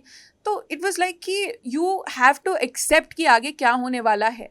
मेरे बाद पार्वती मेरा रूप आएगा, वो तुम्हारे साथ रहेगा। उसके टाइम में कितनी सारी लीलाएं और होनी है, कामदेव का भस्म होना है, और कार्तिकेय को फिर से जन्म लेना है, पार्वती माता की कितनी सारी लीलाएं और होनी, अनगिनत लीलाएं होनी है। तो उसके लिए ये होना बहुत अनिवार्य है। तो जैसे ही वो उनके उसमें जाती हैं, वो शंकर भगवान को बहुत बुरा बोलते हैं। अगेन, सती और शंकर भगवान में कोई भी डिफरेंस नहीं है, शक्ति और शिव में कोई भी डिफरेंस नहीं है। तो जब वो शंकर भगवान को कुछ उल्टा सीधा बोलते हैं, दक्ष प्रजापति, तो सती को लगता है ये मुझको ही बोल रहा है, और फिर वो अपने वर्ड पर वापस आती है कि तुमने मेरे सामने मुझे इतना गलत कहा, मैं तुम्हारे सामने लुप्त होंगी, और योगाग्नि से अपने आप को भस्म कर लेती है। Interesting. I have 2 questions. Okay. The first one is, what is the metaphorical interpretation for अपने आप को योगाग्नि से भस्म करना? इसका क्या इसका अर्थ क्या है? और दूसरा, जो तुम बोल जाती हो कि तुम्हें लगता है हम तो पढ़े लिखे हैं, हमें पता होगा, शिव और शक्ति एक कैसे हैं और वो संसार कैसे हैं? जैसे तुमने बोला ना, शिव और शक्ति का मिलन ही संसार है एक लेवल पे, और शिव और शक्ति अलग नहीं, एक है। तो ये हम 1 सेकंड में उस पर आते हैं, बट पहले योगाग्नि। ठीक है। योगाग्नि इज नथिंग बट आपके अंदर का योग। ठीक है। पुराने टाइम में ऐसा एक और केस हुआ था, रामायण में भी उसके बारे में बात करी गई है, पद्म पुराण में भी उसके बारे में बात करी है कि एक वेदवती थी। ठीक है। वेदवती अपने अगले जन्म में, आप छाया सीता के रूप में देखो या सीता बनी थी, तो उनको रावण ने छूने की कोशिश करी थी। हाँ, पिछले जन्म में। हाँ। और तभी उन्होंने कहा था कि मैं तुम्हारे विनाश का रीजन बनूंगी, शी सेड दैट। और उन्होंने भी अपने आप को योगाग्नि से भस्म किया था। इट इज बेसिकली कि जब आप बहुत ज्यादा तप करते हो, क्योंकि सती भी सती ऐसे ही नहीं बनी, माता शक्ति थी, वो शक्ति अपने साकार रूप में आई है, उनके अंदर तो पूरा ब्रह्मांड खुद ही है। तो जब वो अपने अंदर इतना योग, इतना सब पूरी प्रकृति को लेके घूम रही है ना, तो लोग कहते हैं कि वहाँ पे यज्ञ हो रहा था तो वो यज्ञ में कूद गई। अब ऐसा नहीं है, कोई सती वहाँ से सती प्रथा वो सती के नाम से नहीं हुई है, वो यज्ञ में नहीं कूदी, उन्होंने अपने आप को वहाँ से लुप्त कर लिया। इस वजह से मैंने लुप्त बोला आपको, क्योंकि उनके अंदर का ब्रह्मांड, जब वो ब्रह्मांड सबको उनकी आंखों से दिख रहा है तो सती माता दिख रही हैं, जब वो नहीं चाहेंगी तो वो किसी को भी नहीं दिखेंगी।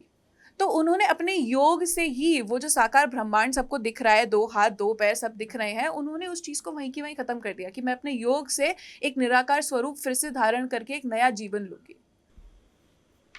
तो वो योग अंदर कितने कितने ऋषि मुनि रहे हैं जिन्होंने अपने योग से क्या क्या नहीं कर दिया। तो that was the same thing. I think the whole shtick, the whole gig that rishi munis have in the story is, देखो मैंने बहुत तप किया है, अब मैं ये चाहता हूँ ये हो। Like हर ऋषि की कहानी यही से शुरू होती है, एक ऋषि तप में बैठे हैं, उन्हें किसी ने उठा दिया, अब उन्होंने बोला अब तू देख, and then the narrative unfolds, right? Like that is literally it. That's so interesting. दूसरा क्वेश्चन, शिव शक्ति। Right. ठीक है, शिव शक्ति एसेंशियली मैं आपको बताऊं, बाद में हम बहुत ज़्यादा इसके बारे में डिस्कस कर सकते हैं, बट और भी मेरे पास बहुत सारी स्टोरीज है। I can tell somehow. It is appearing to me that you have enough stories, हाँ। तो क्या था, आदि शक्ति, परमात्मा, परब्रह्म, कुछ भी कह लो, सब पर्यायवाची है, इनका कोई लिंग नहीं होता, ठीक है, कुछ भी नहीं होता। This is basically energy. Energy को कभी आप डिफाइन नहीं कर सकते, उसका कोई रूप नहीं है, कोई कलर नहीं है, कुछ भी नहीं है। तो ये एनर्जी फॉर्म होती है, ठीक है, एनर्जी एग्जिस्ट करती है, सॉरी, ये एनर्जी एग्जिस्ट करती है और ये सृष्टि को रचने के लिए बुद्धि बनाते हैं। ये एनर्जी ही बुद्धि के रूप में प्रकट होती है और ये बुद्धि इनको शिव और शक्ति के रूप में दिखती है, 2 रूपों में दिखती है, एसेंशियली स्त्रीलिंग और पुल्लिंग, और उसके हिसाब से ये सब डिवाइस होता है। अब जैसे मैंने आपको कहा कि शिव शक्ति एक है, वो इसी वजह से एक है क्योंकि वो एक ही एनर्जी है, बस बुद्धि की वजह से हमको पुल्लिंग। Spot on. एक बहुत fundamental principle of understanding how psychology operates is that the mind has to see in contrast. Until the contrast appears, things don't become obvious, right? और वो इसको duality कहते हैं, इसको द्वैत कहते हैं, right? कि अब जो अद्वैत का पर्पस ही है ना कि वो duality खत्म हो जाए, वो नॉन duality हो जाए, तुम एक समान देख सको। तो वो एनर्जी का जो ब्रेकडाउन है, जो उसमें duality हमारा दिमाग ऑटोमेटिकली इम्प्यूट करता है ना, वो मेरे ख्याल से शिव और शक्ति का डिवीजन है। इंटरेस्टिंग। पता है मेरे को क्या लगता है, हमें ना एक तो तेरे को किताब लिख देनी चाहिए। नो, आई रियली थिंक तू कहाँ तक दिमाग में लेके घूमेगी, भूल जाएगी एक दिन, क्या फायदा होगा। रियल बात कर रहा हूँ मैं। चल रहा है, प्रोसेस में है। अच्छा, आर यू राइटिंग? हाँ, मतलब मैं अपनी स्टोरीज को उसी हिसाब से, जैसे जो पुराण में पढ़ रही होती हूँ, उन्हीं स्टोरीज को मतलब वर्चुअली वहीं पे फीड करती रहती हूँ पुराण के हिसाब से, और उसी तरीके से जैसे मैं चाहती हूँ, जो मैं आपको समझा रही हूँ, उसी इंटरप्रिटेशन के साथ। Good. 1 2 I think what we should do is we should do more episodes, and like अभी तो हम लोग we are going over a survey, right? You are getting me interested, but after this हमें एक एक पूरा पकड़ के ना टॉप टू बॉटम पूरा एक्सप्लोरेशन मारना चाहिए, ऑर्गेनाइज, ताकि मैं भी सीख सकूं कि अगर मैं, जैसे अभी एक मेरा लेटेंट क्वेश्चन है जो मैं पता नहीं पूछ सकता हूं कि नहीं, बट माँ पार्वती और काली माँ एक ही हैं, ये 2 अलग रूप हैं, फिर चाहे माँ सती भी इसमें तीसरा रूप है, ये तीनों रूपों का कुछ सिग्निफिकेंस तो होगा, तभी तो ये तीनों अलग अलग हैं। है कि ऐसा क्या हो रहा है माँ पार्वती के साथ कि वो माँ काली जिनके साथ गुस्सा एसोसिएट होता है etcetera, right? Like so like I would essentially, but प्रकृति का एक प्रचंड रूप, प्रलय इज बेसिकली माता काली। अच्छा, एक मैं बहुत अच्छा सा एक वो बताती हूँ, क्योंकि मैंने आपको एक कभी स्टोरी सुनाई थी। माता काली का जो आइकॉनिक एक इमेज है वो ये है कि उनकी जीभ उनके दांतों के बीच में दबी हुई है, वो जीभ जिसमें खून से लथपथ जीभ, तो उनकी जो लाल जीभ है और वो जो खून है वो सिग्निफाई करती है रजस और तमस को और उनके जो रजस और तमस को, और उनके जो वो दांत उस जीभ को दबाए हुए हैं वो वाइट कलर के हैं, वो सिग्निफाई करते हैं सत्व गुण को। तो सिर्फ और सिर्फ सात्विक गुण ही रजस और तमस को दबा के रख सकता है, कंट्रोल में रख सकता है। ब्रो, ये तूने खुद सोचा है या ये लिखा हुआ है ऐसे कहीं? या मैंने दिमाग में आया था, अब किसी ने लिख दिया हो तो पता नहीं। क्या क्रेजी। हाँ, यू मेंशन्ड समथिंग अबाउट तंत्र, ठीक है, और मेरी इंट्रोडक्शन टू तंत्र इज, क्योंकि मैंने ना यार, मतलब मैंने एकेडमिकली पढ़ा है सब, ठीक है, मेरी क्लासों में होता रहा, मैं तो खुल के पढ़ता था, तो मैंने तंत्र पढ़ा है from the Buddhist and, right? और आप जब एटलीस्ट ओरिजिनल बुद्धिस्ट टेक्स्ट पढ़ते हो ना, तो उसमें डीटीज, गॉड्स, डेमी गॉड्स, देवतास, they don't necessarily exist, right? आप एक प्रोसेस ओरिएंटेड हिंदुइज्म बोलता हूँ मैं बुद्धिज्म को, right? It is a narrative less process oriented Hinduism effectively, right? Like some people might get triggered with this. And so tantra in Buddhism has more to do with your path to enlightenment. It has more to do with what is the methodology you pursue to wake up. Let us put it like that. Because एक महायानिक, एक हीनयानिक तरीका है, ठीक है, चाहे वो तुम्हारा Vipassana meditation का है या डिफरेंट, और तंत्र एक बहुत ही अलग टाइप का तरीका है। नाउ तंत्र इज ऑल्सो समथिंग जिसका अगर मैं पिक्सेलेटेड सिग्निफिकेंस बोलूं ना, कि आदमी जब तंत्र सुनता है, यूट्यूब के टाइटल में लिखा होता है सीक्रेट्स ऑफ तांत्रा, वो सोचता है मेरे को डार्क वर्जन ऑफ हिंदुइज्म सुनने को मिलेगा, ठीक है, और एक ना उसकी क्यूरियोसिटी बनती है, अगर उसकी क्यूरियोसिटी बनती है, उसकी डिमांड बनती है, तो उसको फीड करने के लिए एक सप्लाई चेन भी बनती है, जहां पे हम तरह तरह की कहानियां और उसके अराउंड का मिस्टिसिज्म पैकेज करके बहुत ही वो डिमांड फीड कर सकते हैं, वो कमर्शियल डिमांड। मैं रियल लेवल पे समझना चाहता हूँ क्या होता है तंत्र, और उसको मैं कैसे समझूं, और माँ काली का उससे क्या लेना देना है। माँ काली का ही क्यों, जब उनके 10 अलग अलग रूप थे तो उनके तो बहुत सारे रूप है जिनके बारे में हम सुन सकते हैं, समझ सकते हैं। और मैंने आज सच कभी तंत्र स्पेसिफिकली प्रैक्टिस नहीं किया, ना मैंने इतना ज़्यादा पढ़ा। मैंने एक दोस्त के text You're not the first one saying that. Oh shit, bro, मेरे को लगा कितना ओरिजिनल जोक मारा मैंने। Shit, bro, shit. Am I the second one at least? Maybe. Maybe. Not the third one for sure. Third, fourth. Third, fourth, okay, ठीक है. I'll deal with this. हाँ, please go on.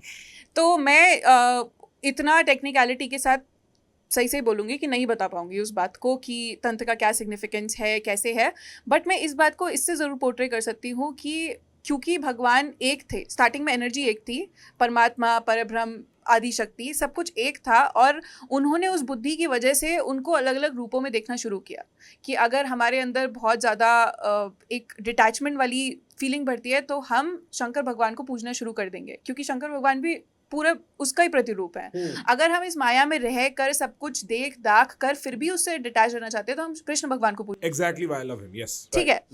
Similarly हर इंसान की प्रकृति, हर इंसान के विवेक चेतना के हिसाब से ही वो इन चीज़ों को परस्यू करता है। हर किसी को तंत्र सूट भी नहीं करता। I tell you a very interesting story. मैं बनारस गई थी अपनी दोस्त के साथ मार्च एंड में। वहाँ पे To travel? मैं अपनी दोस्त के साथ दर्शन करने के लिए गई थी, ट्रैवल करने, दर्शन करने, जो भी कह लो। तो जब मैं वहाँ पे पहुँची तो मेरे को बहुत ज़्यादा शौक है कि मैं अलग अलग पुरानी बुक स्टोर से जाके टेक्स्ट्स लूँ, लोगों की टीका लगे हुए या जो भी मैं पढ़ना चाहती हूँ और मैं पढ़ती भी हूँ। तो मैं वहाँ पे पहुँची, चौखामा प्रकाशन बनारसी, जैसे गीता प्रेस है वैसी चौखामा प्रकाशन है। गीता प्रेस 1 नंबर पे आता है, वो 2nd नंबर पे प्रॉबेबली, या फिर सामान्य रूप से जैसे भी लोग देखना चाहे। गीता प्रेस तांत्रिक टेक्स्ट नहीं लिखते या फिर पब्लिश करते, right? पर चौखामा प्रकाशन करते हैं। अगर आपको तांत्रिक टेक्स्ट के लिए कोई बुक चाहिए होगी तो आप चौखामा प्रकाशन जाओगे। ठीक है। डन। तो जब मैं वहाँ पर गई, वो आंटी मेरे को एक स्टोरी सुना रही थी कि लंका से, श्रीलंका से उनके पास एक बंदा आया था और शायद से वो काली माता की आराधना करता था या किसी की करता था, किसी माता की आराधना करता था, तारा माँ की शायद से। और वो पूरा एक लेकर गया था उनसे किताब आराधना करने के लिए कि मैं तांत्रिक रूप से करूँगा। I don't think he had a गुरु। वो लेकर गए, उन्होंने साधना करी, तो वो 1 साल बाद लौट कर आए। उनके पूरे शरीर पे जैसे झुलस जाती है स्किन, काली पड़ चुकी थी, पूरी झुलस चुकी थी स्किन। फिर वो फिर से किताब लेके गए वहाँ से, गुरु के पास रहे 1-1.5 साल, उन्होंने वो चीज़ सीखी। और फिर जब वो 1 साल बाद वापस लौट कर आए तब उनकी साधना पूरी कंप्लीट हो गई थी और उनके शरीर पे एक भी निशान नहीं था, सिर्फ एक डॉट था। या तो tantra sadhana is no joke. Let me tell you, tantra sadhana आपको आपके अंदर के जो आत्मा है ना उसे साक्षात्कार करा सकती है। अगर आप चाहो तो आप महसूस कर सकते हो कि आपकी बॉडी यहाँ पे बैठी है और आपके अंदर का जो सत्य है वो यहाँ पे बैठा है। आप महसूस कर सकते हो, बिल्कुल कर सकते हो, बट इट्स नो जोक।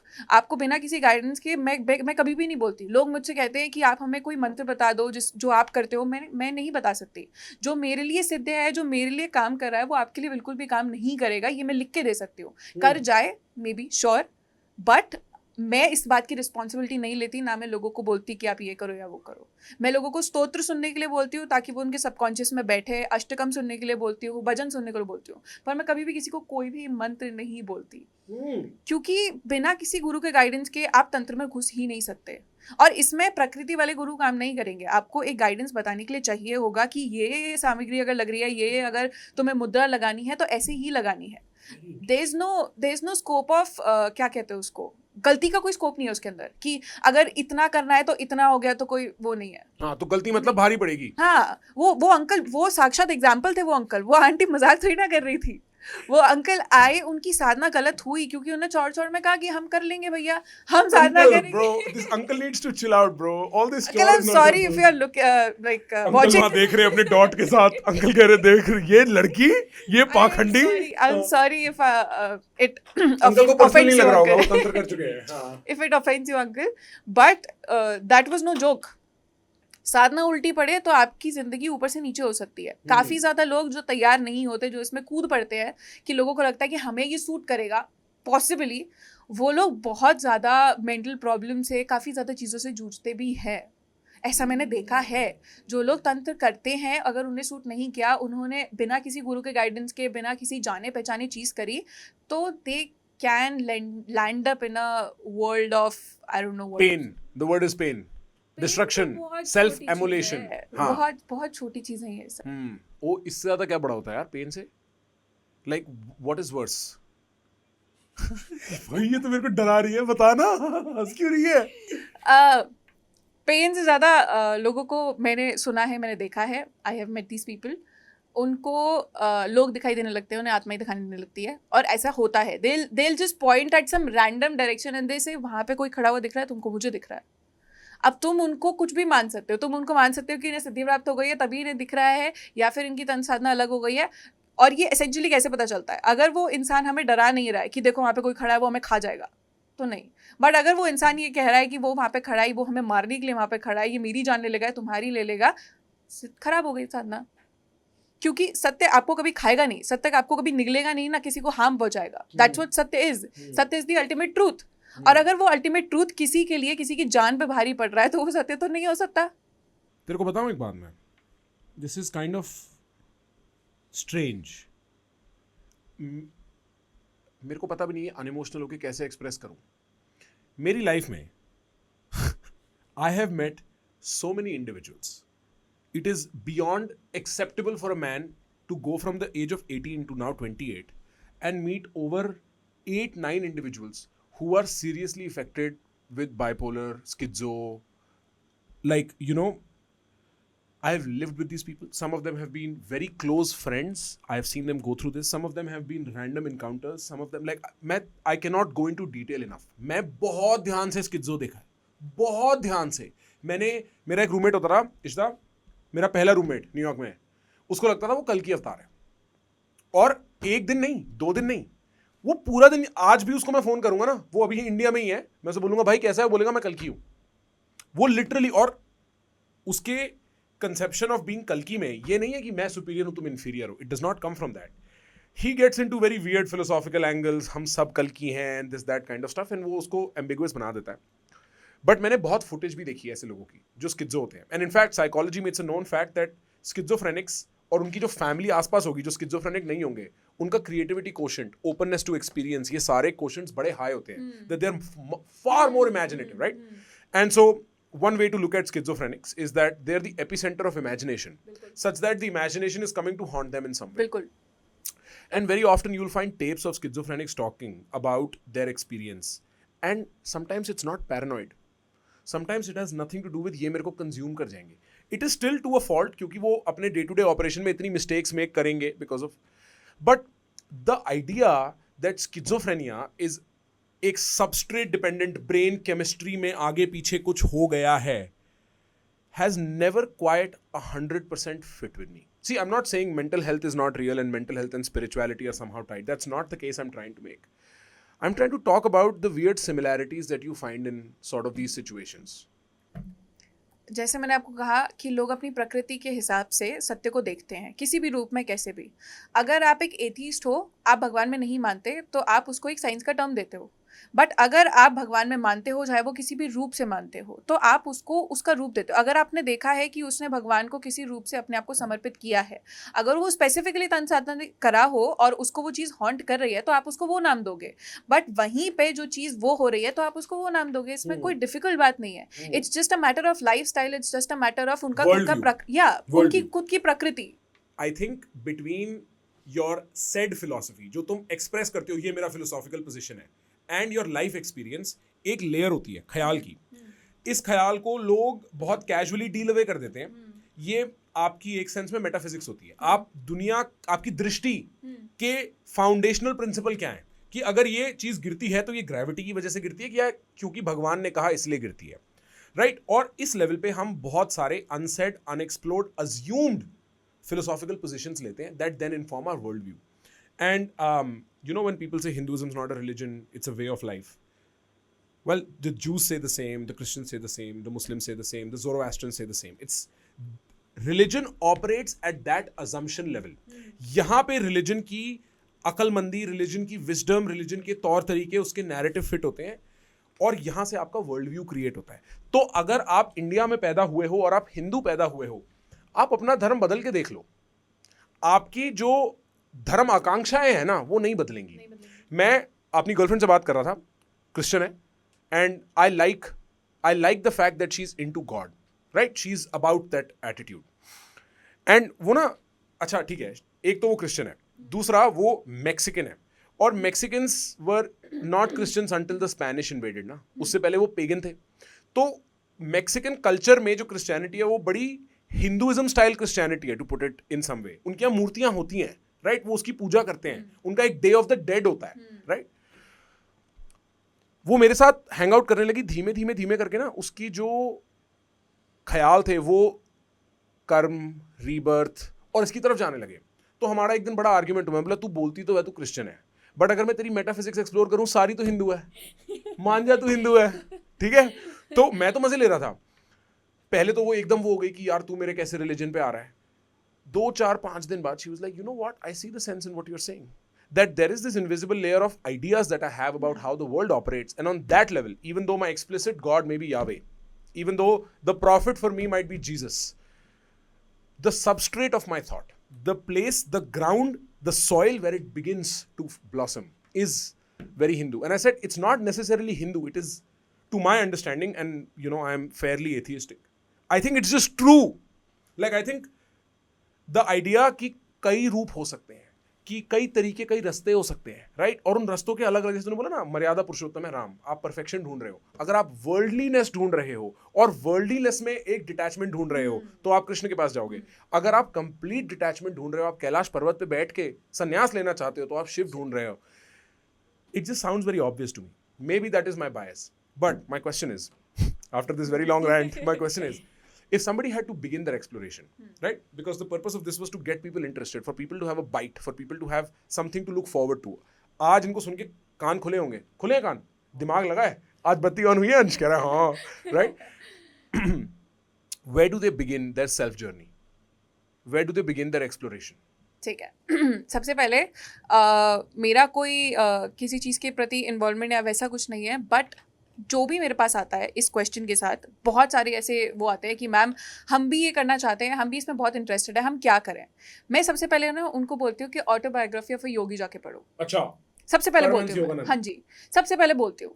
और इसके पीछे कोई वो नहीं है कि आप उनकी जिंदगी के बारे में सीखो या जो भी सीखो, मैं बिल्कुल भी इस बारे में कोई नहीं दर्शा रही, ऑटोबायोग्राफिकल पर्पस नहीं है उसका, नहीं हाँ। नहीं है। उसमें ये पर्पस है कि आप देखो कि एक ह्यूमन बॉडी, एक पॉसिबल फिजिकल ह्यूमन बॉडी क्या क्या कर सकती है अगर आप अपने आप को समर्पित करो तो। नंबर वन, आपको नेचर कैसे कॉल आउट करती है, आप नेचर को कैसे कॉल आउट कर सकते हो, आप चीज़ों को बेंड कैसे कर सकते हो अगर आप सही कर रहे हो तो, ठीक है, for all the right purposes, कि आप पॉसिबली क्या क्या कर सकते हो उससे जानो। पर उससे पहले आपने पढ़ी है book? No, I can't say I have. No, I have some ideas of the book, but I can't say I've read it. तो उसमें एक लाणी महाशय होते हैं, उनका घर आपको बनारस में, उनका आश्रम आपको बनारस में मिल जाएगा। लहरी महाशय कहते हैं कुछ लोगों ने, हिंदी बुक में उनको लाणी महाशय कहते हैं, ठीक है। तो उनका एक स्टोरी है कि manifesting a gold castle, gold castle, ठीक है। उनका एक, जब वो अपने, अब मेरे को बहुत ज़्यादा याद नहीं क्योंकि बहुत पहले पढ़ा था, बट मैं आपको उसका जिस्ट बताती हूँ कि उनके मन में एक आकांक्षा थी कि उनको एक महल में रहना है, सोने टाइप के महल में रहना है। तो उनके गुरु को, जो कि बाबा जी महाअवतार थे, उनको पता था कि ये जब तक इनकी अंदर की आकांक्षा पूरी नहीं होगी तब तक ये अपनी जर्नी पे नहीं बढ़ सकते। तो Baba ji Mahavatar manifests a golden temple amidst a forest, जहाँ पे कुछ भी कोई भी नहीं था, उनको एक महल मिलता है, वो एक रात को वहाँ पे रुकते हैं और उनकी आकांक्षा पूरी हो जाती है। और वो अपनी जर्नी पे निकल पड़ते हैं। और ऐसी जर्नी पे जहाँ पे वो लोगों के थॉट्स पढ़ना तो बहुत छोटी बात है, वो एक जगह पे बैठे और वो कहीं और पे हो सकते थे, किसी और ने उनको किसी बाजार में देखा और वो बैठे अपने आश्रम में, कुछ भी हो सकता था, बहुत छोटी चीजें थी उनके लिए। मतलब लहरी महाशय को तो कौन नहीं जानता। और ये हिस्टोरिकल है, मिथोलॉजिकल नहीं नहीं नहीं नहीं नहीं, ये उनका historical घर figure है, ये अभी कलयुग की बात है। हाँ, ये कृष्ण जी के टाइम की बात नहीं है, अभी की बात है। अच्छा। ये अभी की योगी है जो रह चुके हैं, मतलब आई थिंक 1900 या कुछ में 1900 में ही थे ये। और तब लोगों ने इन्हें देखा है, आज तक उनकी कोई भी फोटो नहीं ले पाया, कोई भी एक भी फोटो नहीं है, सिर्फ एक ही फोटो है। जब लोगों ने जबरदस्ती अपने कैमरे से, उस टाइम के कैमरे से उनकी फोटो लेने की कोशिश करी थी, वो स्पॉट ब्लैंक रहता था। जो मैं आपको योगाग्नि की बात कह रही थी, योगाग्नि, ये एग्जैक्टली, कि आप चाहते हो कि आपके अंदर का ब्रह्मांड साकार रूप से दिखे तो आप योगी हो, आपको दिख रहे हो। पर जिस दिन आप चाहोगे कि नहीं दिखेगा तो आप नहीं दिखोगे। आज तक आप गूगल कर लो, उनकी एक भी फोटो नहीं है, बस एक ही फोटो है, वो एक ध्यान पोजीशन में बैठ कर लो। Bro, I want to so Laheni you said? लहरी महाशय, I don't even know if I spelled him right. ये crazy, हाँ एक ही फोटो है।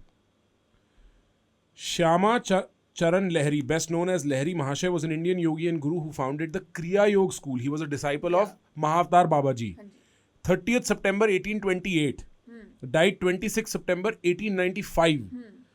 So that's a good 67 years. There is a video on him too. Born 30th September in Gurni, died in Varanasi. Bro, like very documented, उनके बच्चों के नाम, उनके spouse के नाम, सब कुछ है। ये प्रॉपर इनकी जर्नी है। आप अगर वो पढ़ते हो ना तो उसमें मिलेगा आपको कि योगानंद परमहंस जो थे वो, मतलब उनको अपना गुरु मानते थे, उन्होंने अपनी जर्नी कैसे शुरू करी, वो कहाँ तक कैसे वहाँ पर पहुँचे, सब कुछ हुआ। उनकी मम्मी उनकी बहुत बड़ी डिवोटी थी, उनके थ्रू साधना करने की कोशिश करती थी। बहुत बहुत क्रेजी इंस्टेंसेस हैं। और मैं सिर्फ इसीलिए नहीं बोलती कि आप इनकी ज़िंदगी के बारे में सुनो, मैं चाहती हूँ कि लोग जाने कि अगर आप योग करते हो, अगर आप असली मीनिंग जानो, अगर आप सत्य की तरफ जाओगे तो आप क्या क्या करने के लिए नहीं सज्ज हो सकते हो, क्या क्या नहीं कर सकते आप। ये तो बहुत छोटी चीज़ें हैं कि किसी का ऑरा देखना, ध्यान में बैठे बैठे किसी चीज़ का इंट्यूशन ले लेना आगे क्या होने वाला, बहुत छोटी चीज़ें हैं ये। Human body is, Lucy picture देखी है? लूसी, स्कारलेट जोहानसन की शक्ल ही नहीं पता मेरे को, बट लूसी में क्या होता है? अरे मॉर्गन फ्रीमैन, यार लूसी इतनी फेमस मूवी। हाँ, अच्छा नहीं देखी मैंने। एक केमिकल चला जाता है। लेकिन I get the premise, 100% हाँ, brain, हाँ। तो वो वही होता है कि जब इंसान, नॉर्मल ह्यूमन कितना % ब्रेन वो करता है। खैर वो that is mythological, like वो 100% 10% वाला जो आइडिया है ना, that does not stand true in science. नहीं, इट डजंट, बट योग में मैं अच्छा, एक योग। अलग बात समझाने की ठीक, कोशिश ठीक, कर रही हूँ हाँ, कि अगर आप एक नॉर्मल ह्यूमन हो, अभी आप जी रहे हो, आज मैं और आप बात कर रहे हैं, हम एक स्पेसिफिक 10% से भी कम अपना, मैं तो 1% भी नहीं करता, मैं तो नालायक हूँ। हाँ हाँ, बुद्धि का पार्ट एक्सेस कर पा रहे हैं। पर जिस दिन हम 100% कर लेंगे, वो क्या होगा? तो योग आपको उसको दिखाता है। वो एग्जैक्टली आपकी बुद्धि पे काम नहीं करता, वो आपकी अंतरात्मा पे काम करता है। राइट। तो that can open up so many possible outcomes for you in your life, जो कि आप कर सकते हो, करवा सकते हो, कुछ भी कर सकते हो।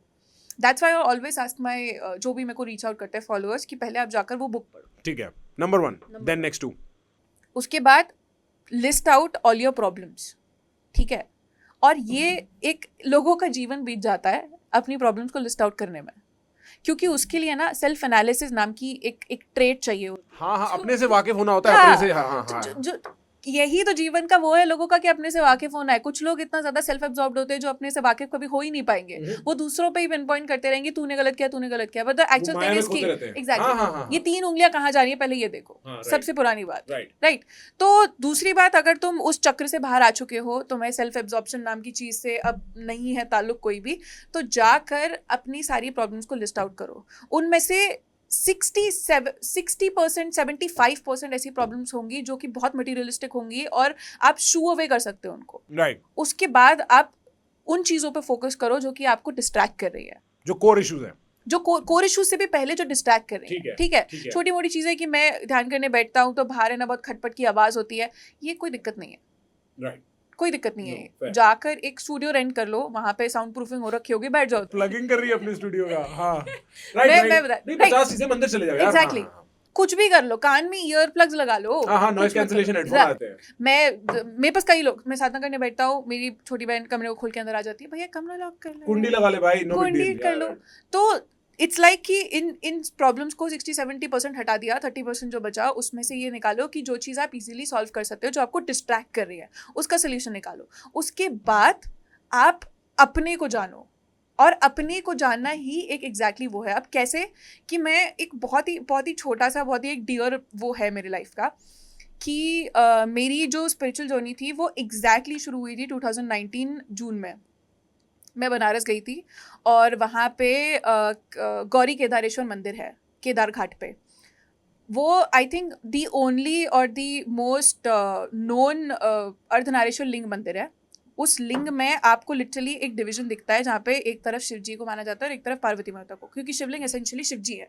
पर वो पहला अर्धनारीश्वर मंदिर है जहाँ पे आप जाके पूजा कर सकते हो, और वो बहुत ही ब्यूटीफुल जगह है, बहुत ही ज़्यादा ब्यूटीफुल। मैं पहली बार जब बनारस गई थी, मैं घाटों पे घूम रही थी, वो जो 40 घाट की वो लोग करवाते हैं, इतना 2 लोग बैठ जाओ ले जाएंगे। मेरी मम्मी नीचे थी, मैं घाट के थ्रू बहुत सारी सीढ़ियाँ पड़ती है, मैं ऊपर गई कि मेरे को ये मंदिर देखना है, मेरे को ना कुछ अपील कर रहा है इस मंदिर में, राइट। मैं बहुत सारी सीढ़ियाँ चढ़ के हाफती ऊपर पहुँची। उस टाइम पे 4-4:30 बज रहे थे दोपहर के, और उनका आरती का टाइम हो रहा था, ठीक है। मैं उस मंदिर के दहलीज पे पहुँची हूँ। उनकी आरती का कुछ ऐसा सिस्टम था कि 1 घंटा बजाओ तो बाकी के अंदर की घंटियाँ बजती थी, बहुत सारे चैनल्स टाइप के थे। आप ये सोचो, मैं दहलीज पे पहुंची, उन्होंने घंटा बजाया, और मेरे लिए एक ऐसा था, मैंने भगवान भी नहीं देखे, मैंने कुछ नहीं देखा, पर उस दहलीज पे खड़े होकर मुझे ऐसा रियलाइज हो गया कि आई हैव समथिंग, मतलब मेरे साथ में कोई ऐसी चीज़ खड़ी है जो मेरे अंदर से अभी अभी बाहर निकली है। वो जो एक मैंने आपको बोला था ना कि गूज़बम्प वाली चीज़ होती है कि आपको बाहर जाती हुई, ऊज़ करती हुई महसूस होती है। It was that. मेरे को उस एक बेल से, उस एक दहलीज के कदम से वो चीज़ फील हुई कि मेरे अंदर से कुछ ऊज़ होके साइड में खड़ा हुआ है, और वो एक्सपीरियंस कर रहा है अपना खुद का एक पर्सनल एक्सपीरियंस कर रहा है। मेरी बॉडी एक पर्सनल एक्सपीरियंस कर रही है कि मैं देख रही हूँ साथ में कौन सी मूर्ति है, किसने यहाँ पे फूल रख के छोड़ दिए हैं, कौन यहाँ पे दूध फैला के चला गया। मेरी बॉडी एक्सपीरियंस कर रही है, पर मेरी आत्मा उस चीज़ को एक्सपीरियंस कर रही है, उस साउंड को एक्सपीरियंस कर रही है। वो जाके मंदिर में अपना भगवान की अलग परिक्रमा कर रही है। मेरे को उस मोमेंट पे 2019 में हुआ। उसके बाद मैंने पेंटिंग करनी शुरू करी, मैंने ध्यान करना शुरू किया। मैं 12-12, 14-14 घंटे एक जगह पे बैठी रहती थी। अभी भी ऐसा होता है कि अगर मैं बहुत ज़्यादा काम कर रही हूँ ना, मेरी मम्मी साइड में आके टेबल को ऐसे ऐसे ऐसे ऐसे ऐसे करेंगी। अगर कान में म्यूजिक है ठीक है, पर उनका हाथ भी मुझे नहीं दिखता, बिकॉज इट्स दैट फोकस्ड। मेरे लिए वो था। तो वहाँ से वो शुरू हुआ, अभी तक वो चल रहा है। तो मैं लोगों को ये कहती हूँ कि जब आप अपनी सारी डिस्ट्रैक्शन को सब कुछ ख़त्म कर दो ना, तो अपने ऊपर फोकस करो। एक चीज़ पे अपने आप को समर्पित करोगे ना, पूरा ब्रह्मांड आपको आपकी आंखों के सामने मतलब अनफोल्ड होता हुआ दिखेगा। जो ऑलरेडी पर्ची में बंद है, जैसे बहुत सारे 4-5 फोल्ड की पर्ची लगा रखी है ना, वो एक एक करके सब खुलता जाएगा। बस आपको एक ऐसा भाव रखना पड़ेगा कि वही बात कि मैं तो कुछ हुई नहीं, मैं तो कुछ कर ही नहीं रहा। समर्पण। Exactly. Eventually it all boils down to it. आप जितना मेडिटेशन, इनफैक्ट इवन काव्य के थ्रू ना, और मैं कल एक्चुअली स्ट्रीम कर रहा था तो मैं इस बारे में बात कर रहा था, the idea of Madhushala, which is effectively the most a religious poetry you will ever hear. Rashmirathi religious poetry है ना, भगवान का रेफरेंस है। मधुशाला में मधु का रेफरेंस है, शराब का रेफरेंस है। और मेरे को लगता है जीवन का सार उन छंदों में श्री हरिवंश राय जी दे गए हैं। और फंडामेंटली बात यही है कि मधु तो आपको फोर्स कर देती है ना समर्पण में। नशा तो एक ऐसी चीज है जिसके अगेंस्ट आप खड़े रह ही नहीं सकते, फिर तो आप समर्पित हो ही गए हो। और again I think this is literary genius where he introduces something that is so antithetical to sadhana, and then through that introduces you to the idea of a sadhana, right? But it is effectively that. I think the first thing you learn when you sit through a vipassana situation within like 2 days is, look, तू अगर किचर करेगा ना अपने दिमाग में, ही निकलेगा ही नहीं 10 दिन यार। लाइक तेरे को पता, तुम अपने आप से बात करते बोलते सुन यार चुपचाप। मैंने जितनी रेजिस्टेंसेज आप पुट अप करते हो ना ध्यान के अगेंस्ट, उतनी रेजिस्टेंसेज और एम्पलीफाई होती चली जाती हैं। आपको eventually fundamentally the only way to have a great life is to let yourself go and flow, right? और उस फ्लो करते हुए ना आपको एक ग्राउंडिंग चाहिए रहती है, क्योंकि मैं what is the principle I am flowing into, and very often that principle becomes हिडनिज्म.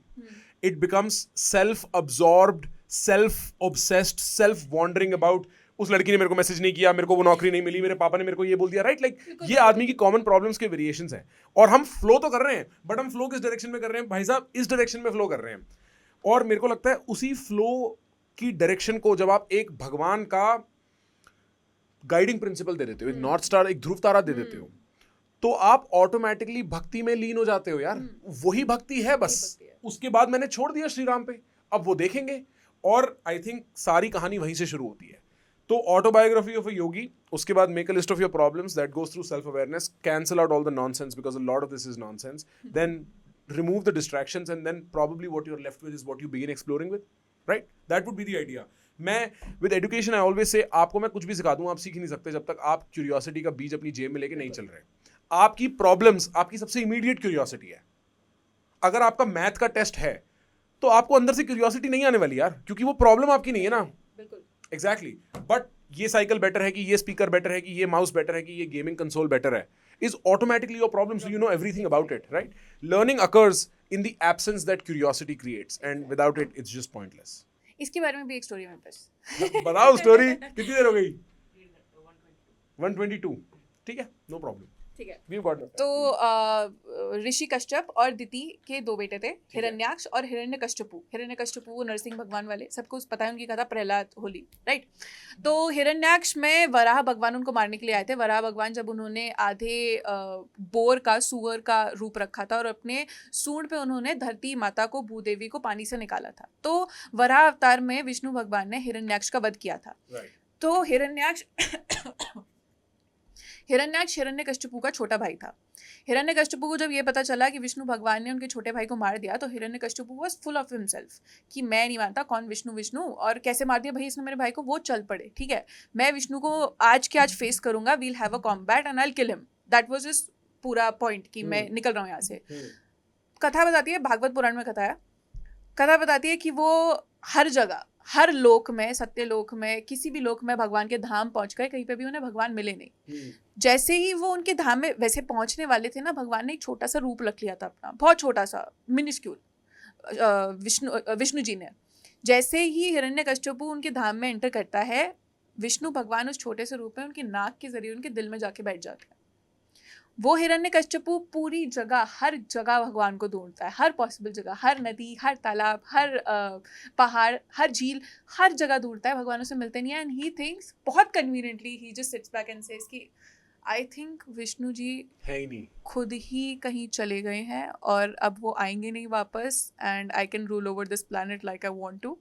Brahma ji की आराधना करते हैं, सब कुछ करते हैं, और फिर उनसे वो लेते हैं, वर मांगते हैं कि मुझे ना कोई स्त्री मार सके, ना पुरुष मार सके, एंड द वर्क्स, ना दिन में, ना रात को, ना जमीन में, ना, हाँ, ठीक है। पर फिर भी विष्णु भगवान उन्हें मारने आते हैं। और वो ये तो था कि विष्णु भगवान इतने उग्र रूप में आए मारने के लिए, उसका दहलीज पे रखकर अपनी गोद में पेट फाड़ दिया था, राइट? उससे पहले वो बहुत अचंभित था कि भगवान आए कैसे। मुझे तो लगा ये मर गए थे क्योंकि मुझे कहीं मिले नहीं। But the whole point of the story is कि भगवान हमेशा आपके दिल में वास करते हैं। जो आप मेरे से ये सीरीज पूछ रहे हो ना कि पहले क्या करे, दूसरे क्या करे, तीसरे क्या करे, मैं लास्ट में आपको यही बताऊंगी कि अपने अंदर झांको, क्योंकि सत्य आपके अंदर है, आपके दिल के अंदर है। भगवान आपको कहीं पे भी खोजने पे नहीं मिलने वाले। आपका जो शारीरिक शरीर है वो आपको इस बात की संतुष्टि दे देगा कि आप 22 किलोमीटर, 16 किलोमीटर, कितने किलोमीटर का ट्रैक करके कहीं पे भी पहुंच गए, आप कैलाश पर्वत की ठंड में जाके बैठ गए, आपका शरीर आपको ही संतुष्टि दे रहा है।